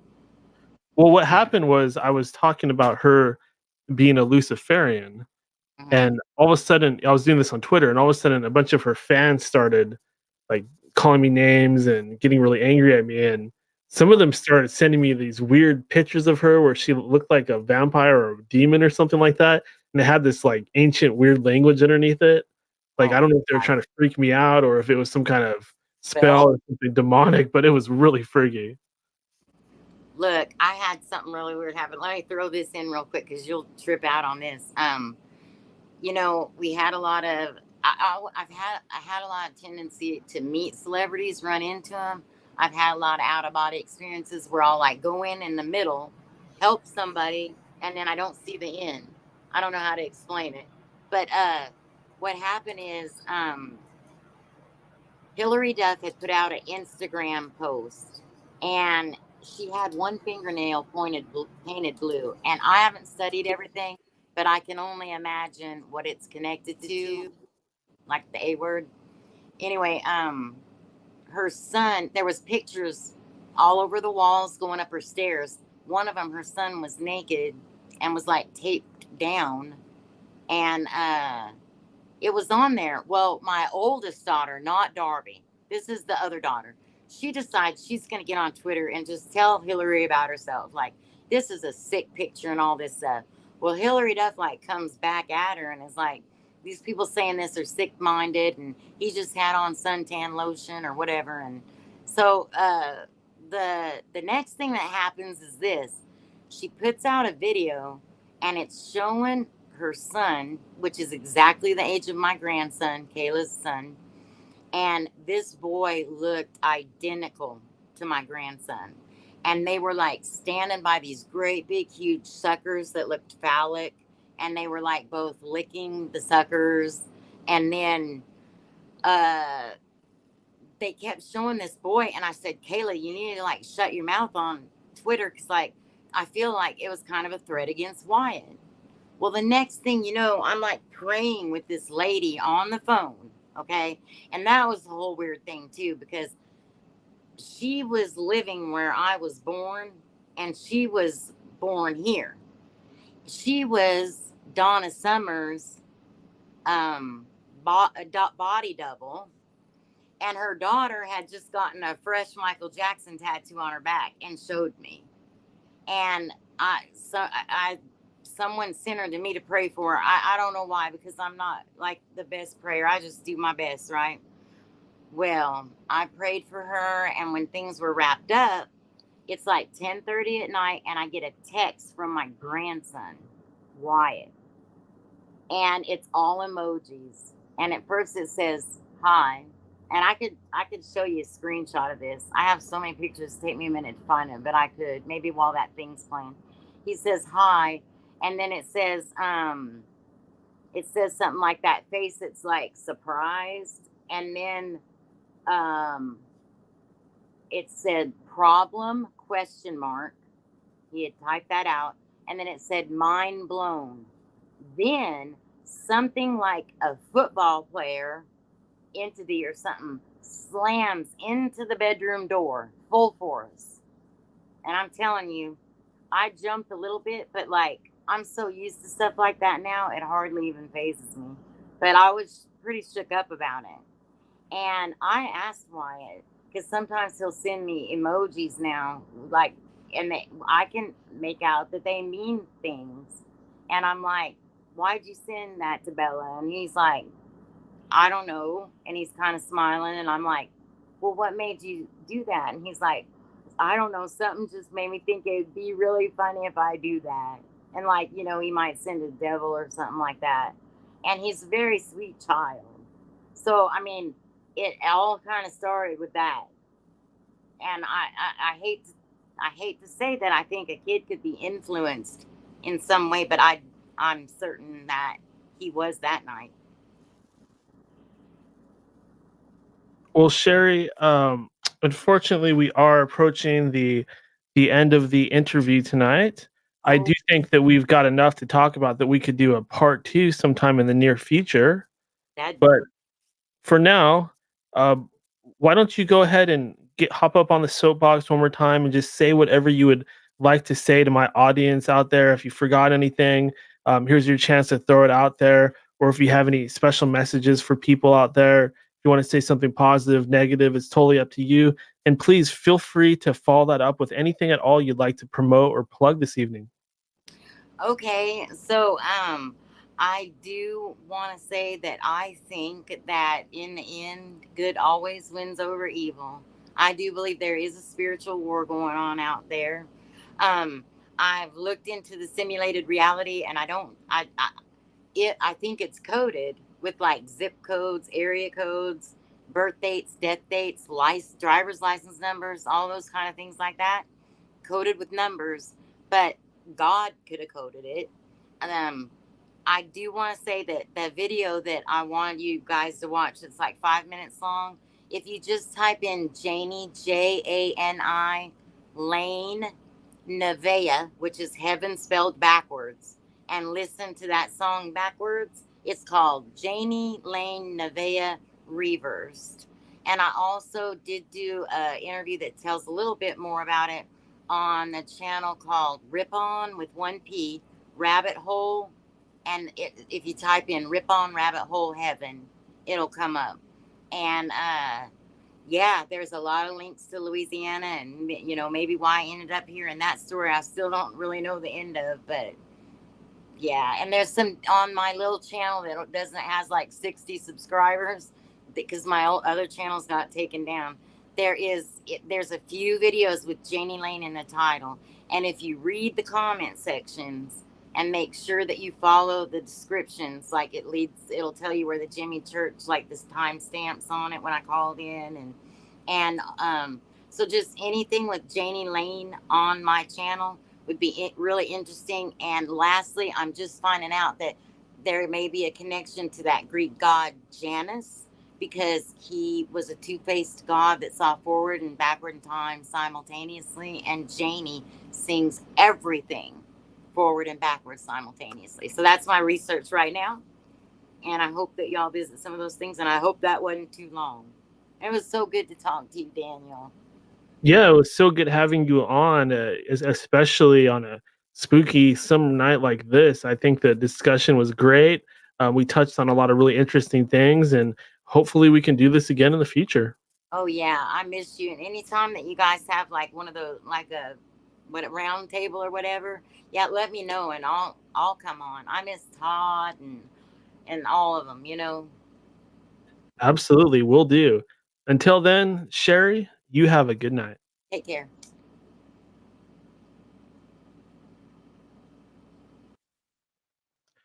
Okay, and that was Sherry. What a great time we had just now talking to her. Got a little bit of that audio interference there at the end. I do apologize for that. It seems to be just a recurring issue with StreamYard. Every so often at the end of the interview, I'll get this crazy, just whistling, whining sound that comes through in my right ear, and I'm not sure what causes it, but I'm really on the verge of swapping out my whole interface here and trying something different because I really like using StreamYard and I would hate to have to give it up just because, this stupid audio issue keeps popping up. The good thing is that it does seem to go away when I just hop back on by myself, but obviously that's not really good enough when we're trying to do roundtables and things of that nature. So it definitely needs to be figured out. But for now, let's go ahead and take a break and then we'll come back and we'll see if anybody wants to hop on. I'll talk about some of the things going out there in the world. We'll do our mind-blowing moment of the day, and then we'll call it a night. So stay tuned. I'm going to go ahead and freshen up a bit, and then I will be back here to join you guys for more fun.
Raising consciousness and awakening mankind.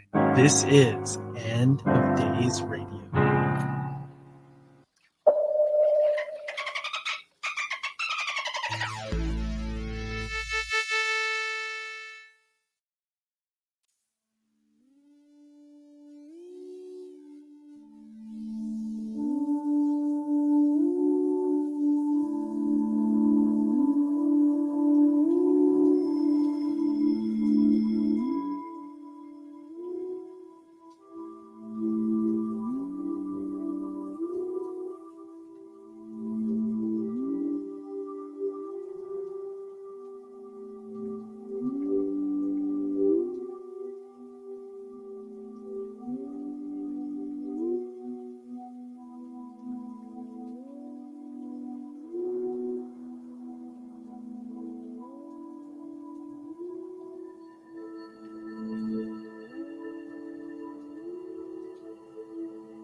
From the beginning.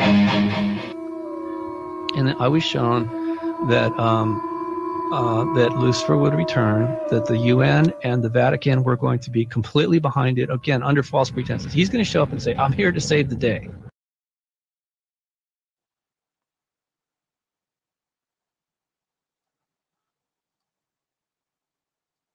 And welcome back.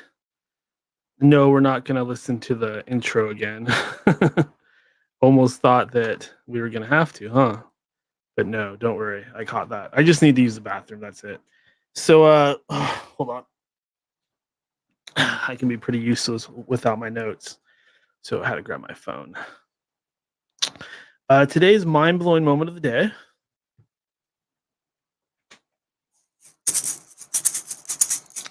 Yeah, I don't want to play any like really loud instruments right now because I do have neighbors still, and I've got my window wide open.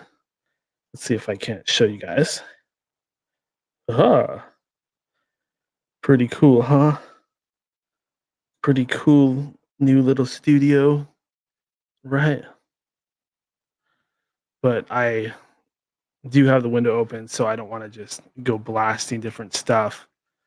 But I would say the mind-blowing moment of this evening would have to be, I kind of like the end part with that God Janus stuff, looking forward and backward through time. As you guys know, I'm really into the gods. It's one of the main things that I love to study. There's just so much there. It goes back so far. And it's so tied to the ancient mysteries and the Illuminati and all of that stuff. I just get a huge, massive kick out of it. So anytime anybody's talking about the gods, I always get really excited. So, boy, it's been a while.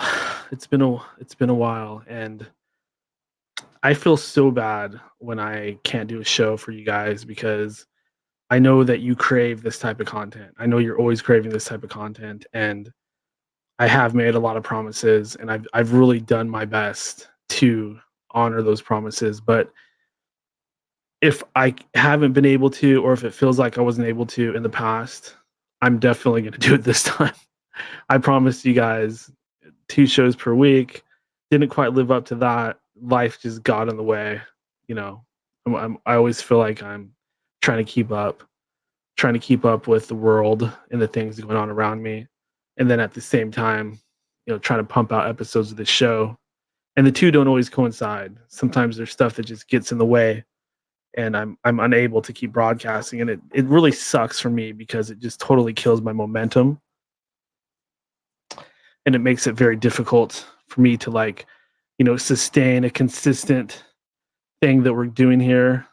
But I did decide that you know, rather than the Friday nights, we'll probably go ahead and do this on Saturday nights.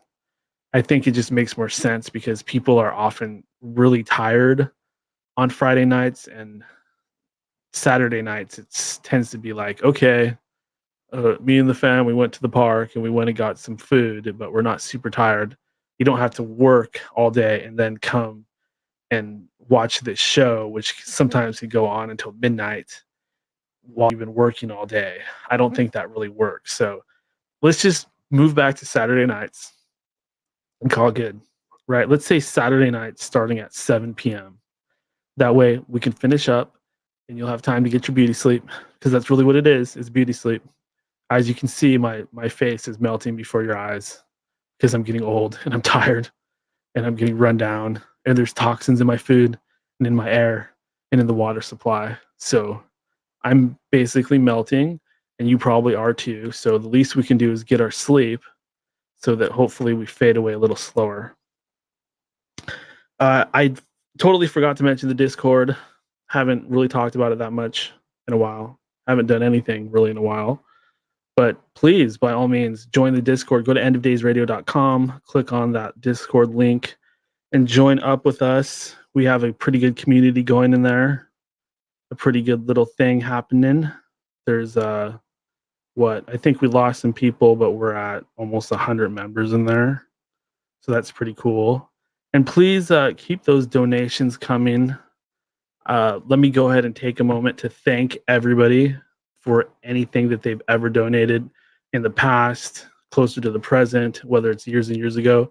Anybody that sent me any packages or anything like that, boy, if you guys want to send me a care package or send me some books or send me baseball cards or fishing equipment or football cards or memorabilia or signed baseballs or signed bats or signed footballs or jerseys or anything, I love that stuff. Even if it's not my team, even if it's not a Seattle team, I absolutely love that stuff. I'm not going to be snobby and turn you down. If you want to send me stuff, I will accept it graciously. I promise you.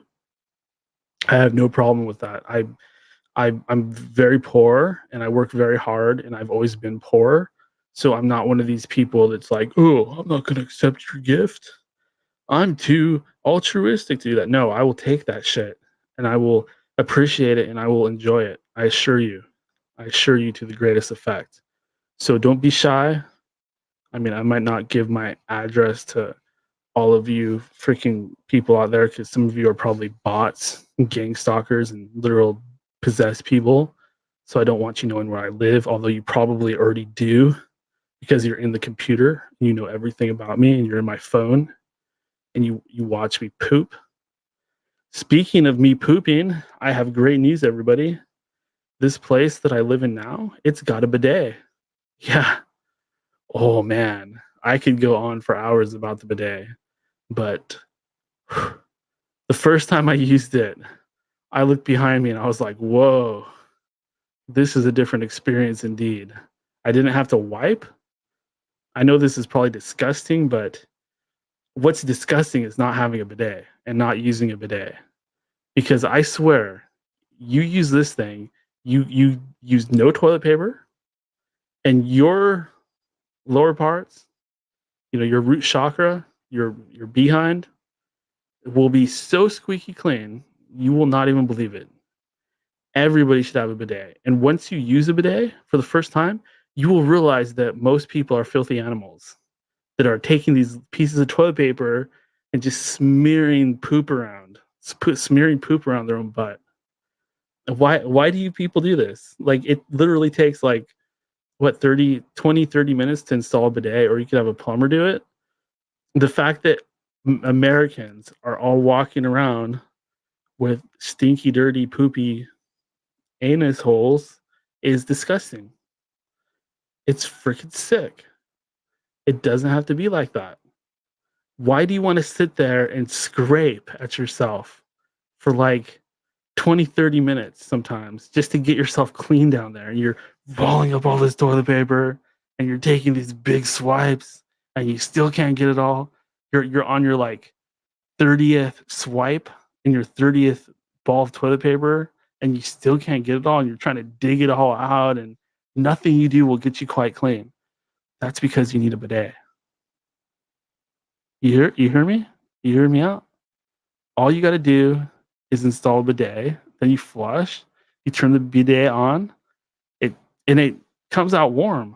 Like, it doesn't have to be cold. It's not going to hurt you or make you uncomfortable. It just splashes you out, cleans you out. You pull up your pants, and I mean, I still wash my hands because I'm in the habit of it, but you really don't have to because your hands weren't really a part of the process. You feel me? I mean, other than touching the controls of the bidet. Everybody should have a bidet. Everybody. Every man, woman in this great country needs to start using a bidet instead of smearing the poo-poo around. It's disgusting. I mean, once you start doing it, you'll look back and you'll realize what a filthy, disgusting savage that you used to be. But this place I'm in now, it's way better. Life is better. I actually kind of like this place.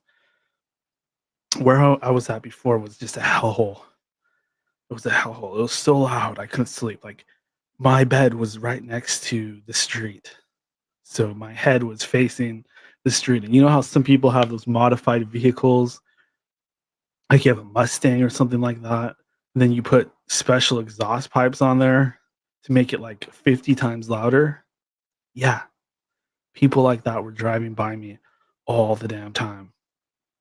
I have appreciation for those Teslas because they are so quiet, but they sound kind of gross to me because you can hear the wheels kind of spinning.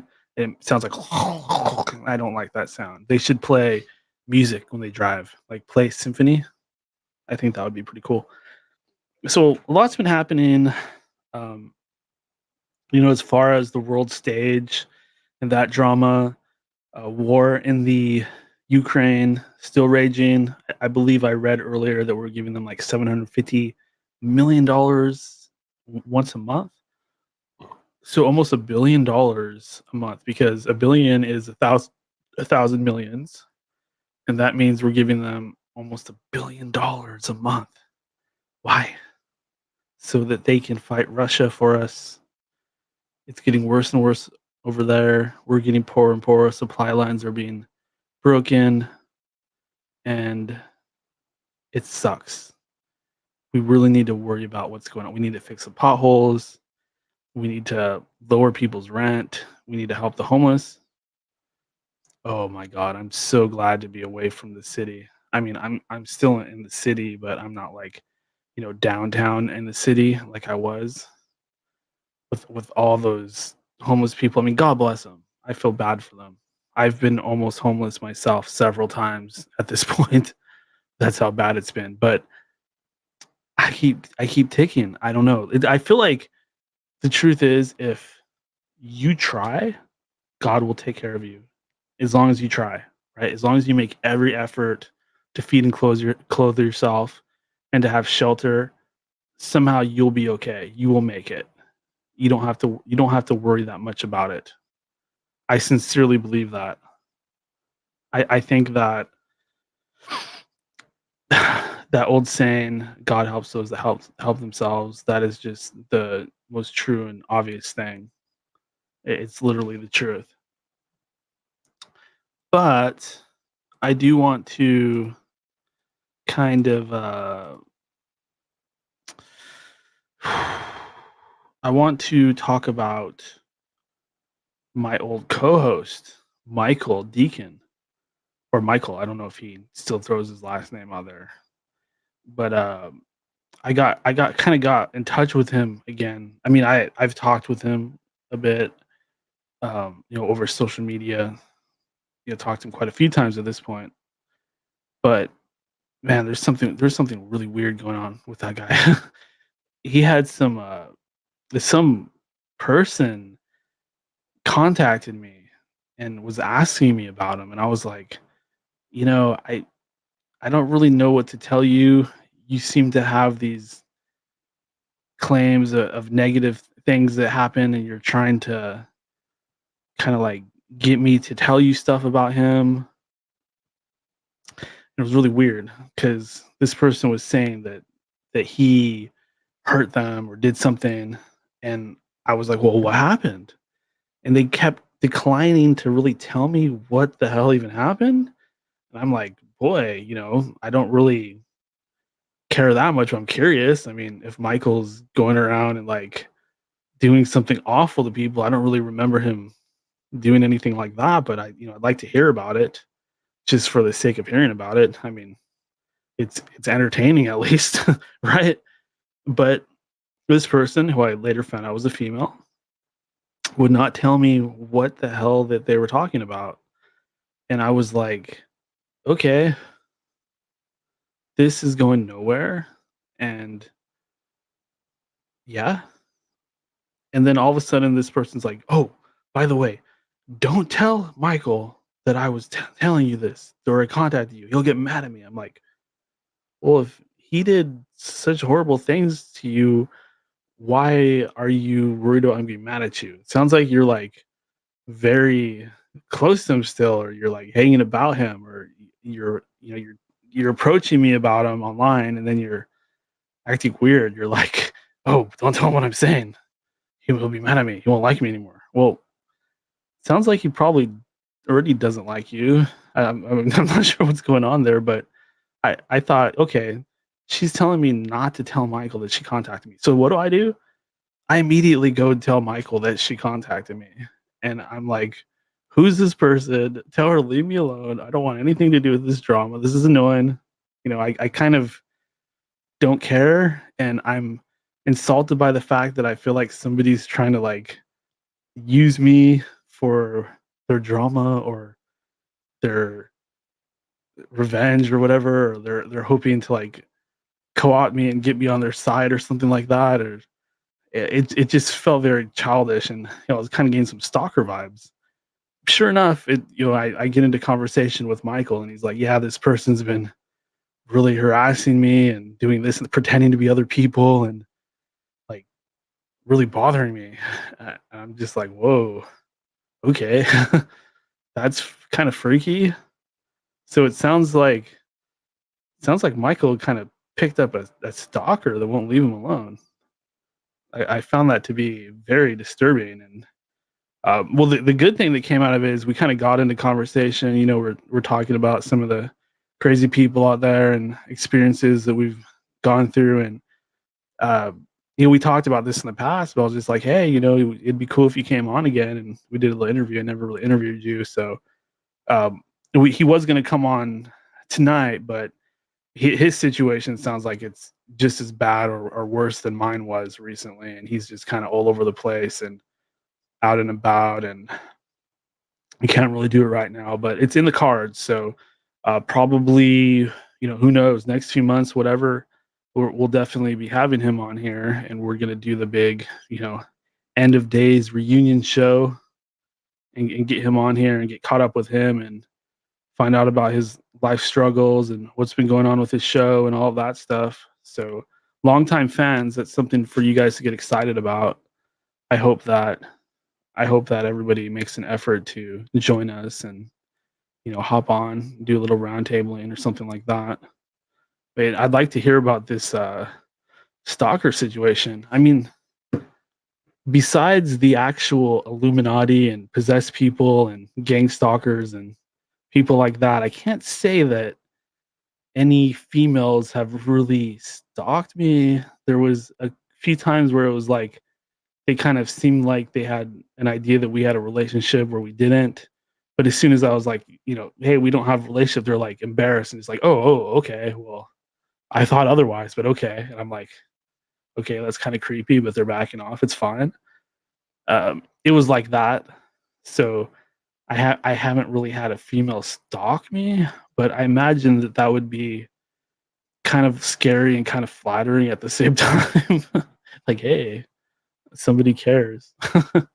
No, it's really just disturbing to hear about that. I mean, but my God, um, chicks can be scary too. Especially if they're holding scissors or a gun or something, or they sneak up on you. I mean, you think you're like strong or you could overpower them, but not always. They could run you over with a car or get you while you're sleeping. I mean, you could be sleeping there and they creep up on you with a pair of scissors, just chop your dong off. Just, what are you gonna do? You can't get that back.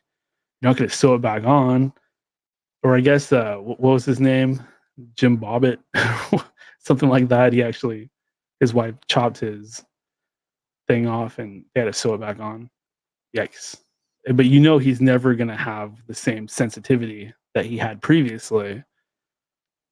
So I guess that would be pretty freaky, having a lady that's like stalking you and obsessed with you. I feel like that wouldn't happen to me because I would probably just start talking to them about the gods and the Anunnaki and the Illuminati. I'd probably just bore them to death. They'd be like, "Shut the fuck up! I hate you." No, you got to hear about this next thing. I'm going to tell you about the lineages of the freaking such and such family, the Bronfmans. No, stop it! You're boring me. It's all fake. That type of thing would happen. So I'm not too worried about it. I invite anybody to sit there and listen to my crap for hours and hours and see if they can stay alive or stay awake. um, Trump. So Trump's home got raided.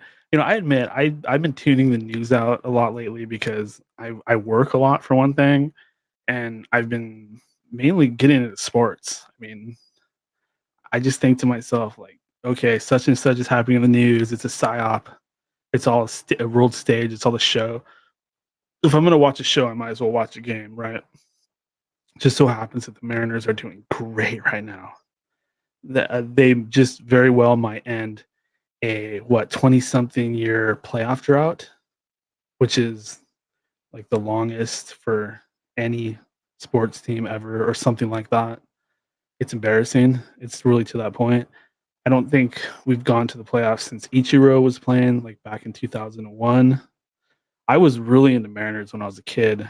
Like I remember going to the stadium and watching the games, and Ken Griffey Jr. He was just he was a hero. He wasn't just my hero. He was a hero to the whole town, to the whole area, and he was an icon of the local area. Everybody would follow him, and he would make these catches where he would just run up against the back wall, and he'd actually kick it with his leg and push himself upwards and end up catching a ball that's like way too high for any human to reach. He would literally do this little skip jump off the wall and catch balls that way.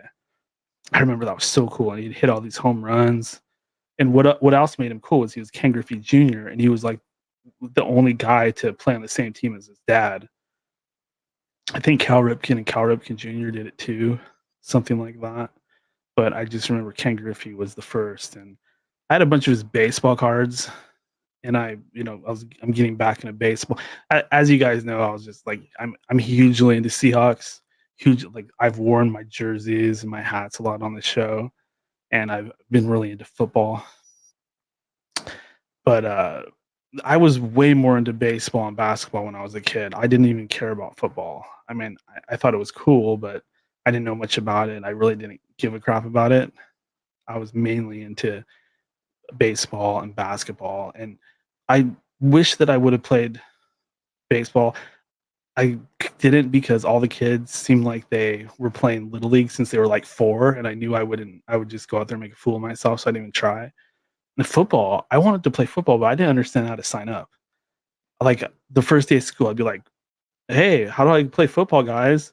And they'd be like, "Oh, everybody's already playing football. They start during the summer."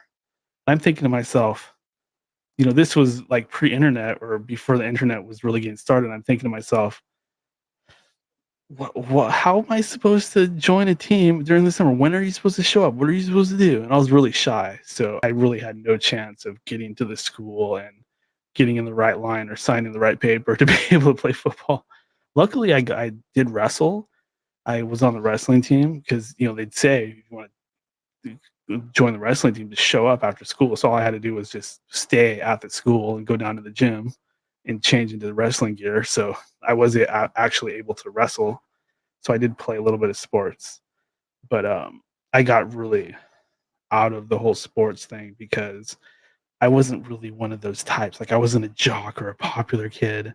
I was kind of, I wouldn't say nerdy. I was really shy, but sports were just not part of my life. And I resented how if you're good at sports, you had a higher status in society. I just wanted to totally rebel against that. I thought it was just the most awful thing. But as I got older, I kind of got over all of that and realized how stupid it was to even think that way.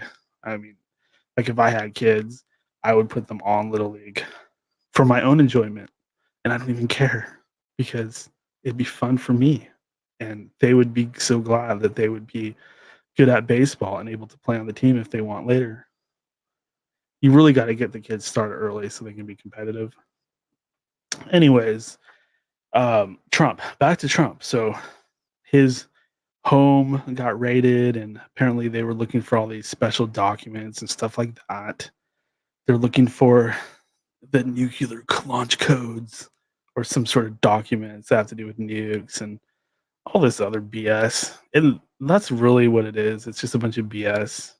They pretend to fight, but if you actually look into who Trump is, and I've talked about this on this show. I remember back when he first became president, like nobody had any information about him.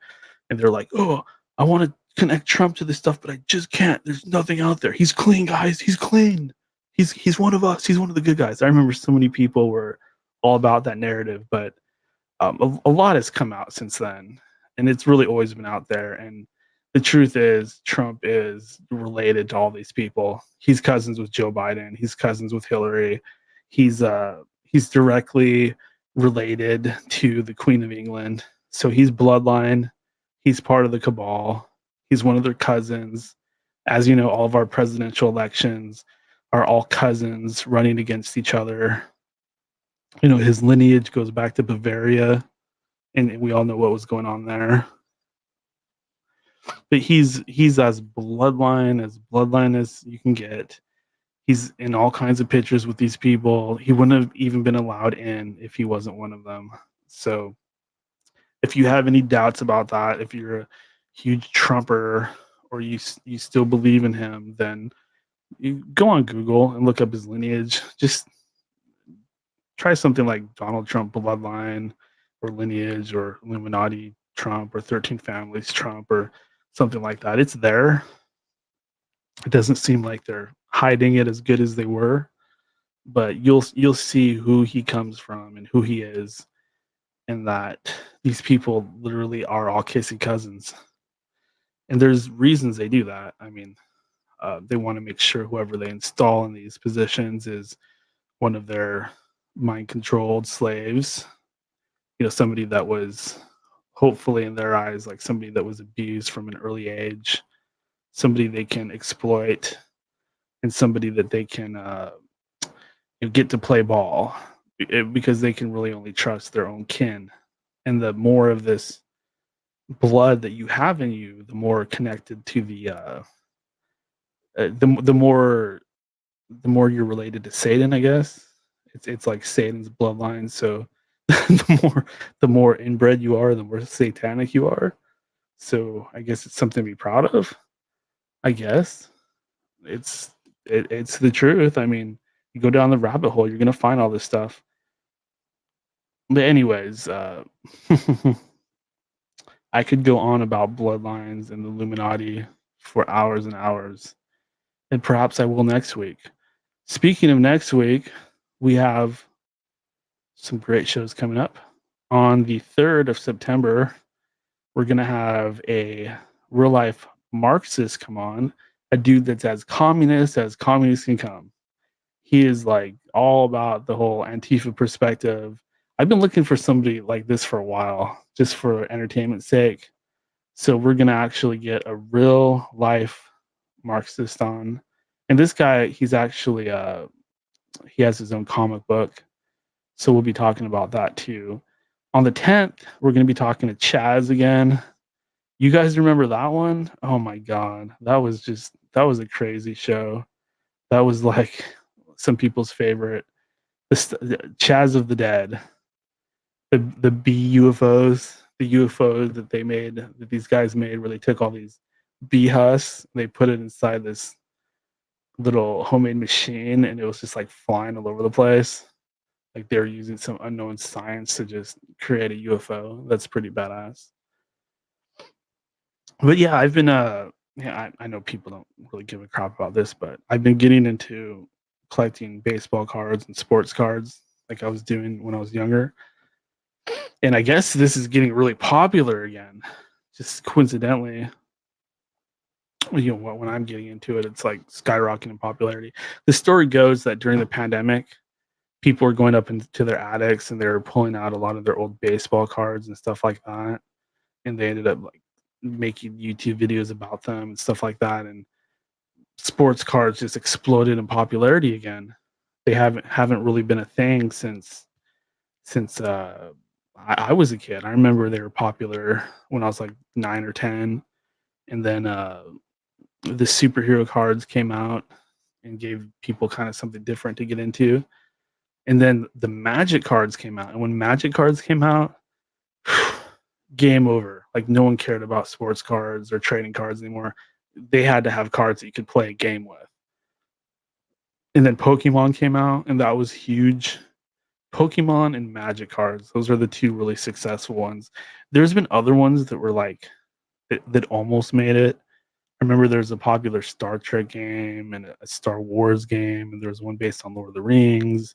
There was one based on White Wolf and werewolves and all that stuff, the board games.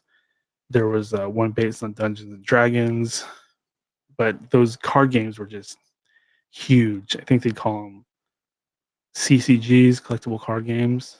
This was before online gaming got really huge, so there's a point where Magic cards were just selling like crazy. I don't really care about Magic cards, and I'll tell you why. I'll tell you why I'm not into Magic. The people that pay the most money and spend the most money on their deck are the ones that win. How is that fair? Like, whoever is willing to invest the most budget towards their cards is going to be the best player and is going to beat everybody else. I just find that to be inherently flawed. Both people from the beginning of any game should have an equal chance in the game. That's truly going to tell you who's better instead of just who's collected or who's spent the most money on cards. So I like trading cards. I think they're more fun. And what's cool about nowadays is they have like all these chrome inserts and stuff like that. And you know, you can very quickly spend money that you don't have on baseball cards or football cards. Check it out if you're bored. You know, if you were into this stuff when you were a kid and I'm boring the crap out of you, then check out some of these videos of people opening packs on YouTube. And I almost guarantee if you have any interest in this stuff, you'll get back into it. But anyways, what do you guys think of my new studio? Like in the comments or wherever you can, let me know what you think. Is it better? Is it worse? Does it pretty much look exactly the same? That's probably going to be it, huh? What's different though is my setup was not quite like this in the other place. I had that light, that black light, on the windowsill, and now it's there so that you can see it. I think it gives an ominous glow. I still have the same posters. I've got my big pirate flag behind me. I've got a mirror back there so I can see the man in the mirror. And I plan to decorate it a little bit more. You guys probably won't really be able to see much of it, but you know, this is what it's at now. I feel like this place is going to be really good for the show. That it's going to really help me get back in the swing of things and produce some great content. So I'm excited about it. You know, this is the ball's rolling again, and we've got nothing but time and energy to throw at this, and I love it. I feel like I'm finally in a position in my life where I can do this the way I want to do this. So the crisis times, I feel at least I'm kind of over the hump of the crisis times of the struggling. I'm still struggling. I still appreciate your donations. endofdaysradio.com, click donate. You can donate through PayPal. You can use credit card. You can send me crypto directly. If you want to send me Bitcoin directly, oh boy, I appreciate that. I could always use some Bitcoin. By the way, go buy some crypto. I know most of y'all have probably given up on it at this point because it just crashed after the whole Ukraine crisis. The war over there just crashed. But this is when you should buy it. When everybody thinks that it's passe, when nobody's talking about it. This is when you get in. And then when we have another, what they call bull run or bull cycle, or the bulls are running, that's when you'll make your money. So take it from me. If you are tired of struggling, one thing you can invest in is crypto or baseball cards. But don't take any advice from me because I'm not a financial advisor. If I was, I probably wouldn't be begging for donations. Yeah, the truth hurts, but I'll always admit it to myself and to you because I love you guys. You are the wind beneath my wings. And I know that you want to hear about my struggles because it helps you relate to me and makes you understand that I'm a human being like you and that I struggle and that it's okay to struggle and that the Lord is with us and he will carry us through these dark times. But that's all I have to say tonight. This is the first show back after a while. Next week, we might be going on break. We might not be. It just depends what I've got going on.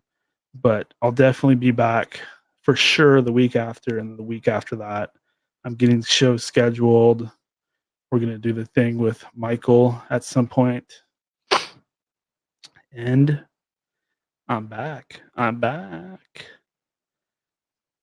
I'm glad to be back.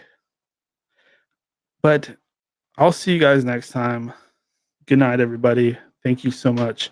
I never did come up with any sort of outro that I say each time. I don't think I need one. I think at the beginning is fine. Otherwise, you just start sounding like a broken record that's constantly asking for donations. But I just want to like reconnect with everybody, like really. Um, I don't know what it is, but I've lost a lot of people. Like my family completely turned against me, and everybody's so weird nowadays. Like if you don't want to get vaccinated or you don't believe their stinky political opinion, they want nothing to do with you. I just hate these times. And one thing I realized is I have so many people and so many friends through this show and through this platform and through this whole thing. And I want to get back in touch with that. I want to just like reach out and touch somebody, not in like a harassing way, but in a way where we truly connect.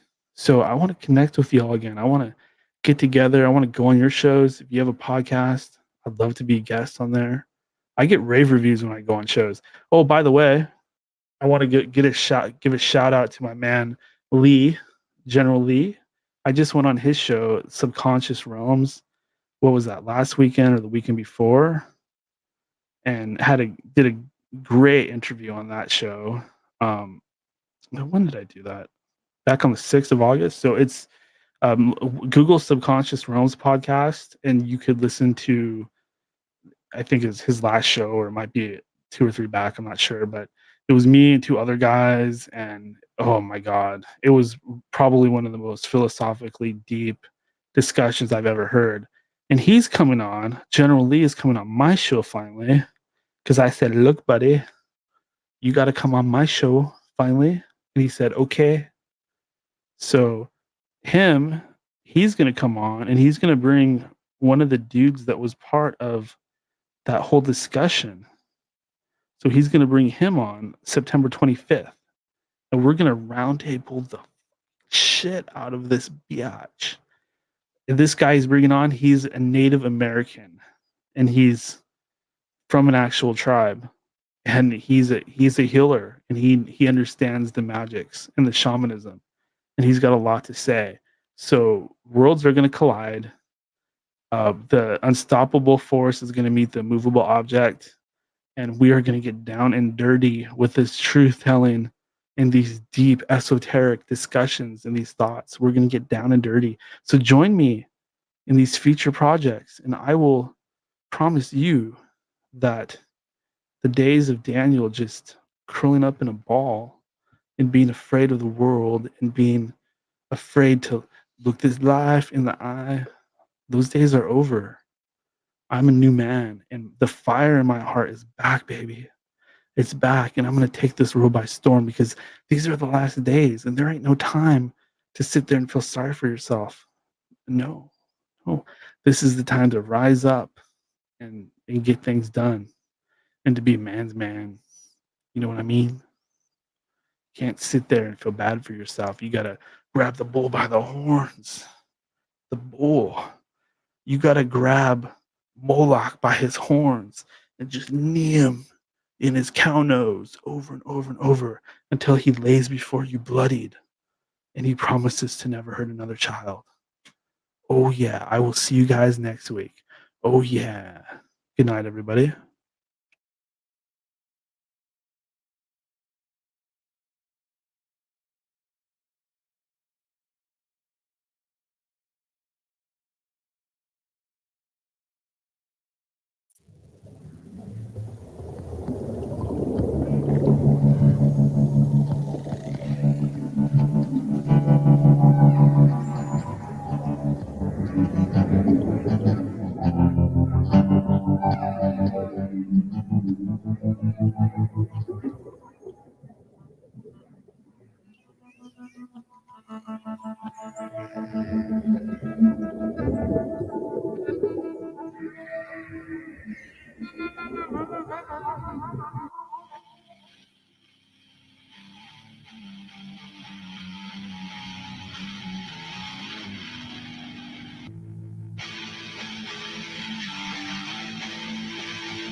Winter's coming.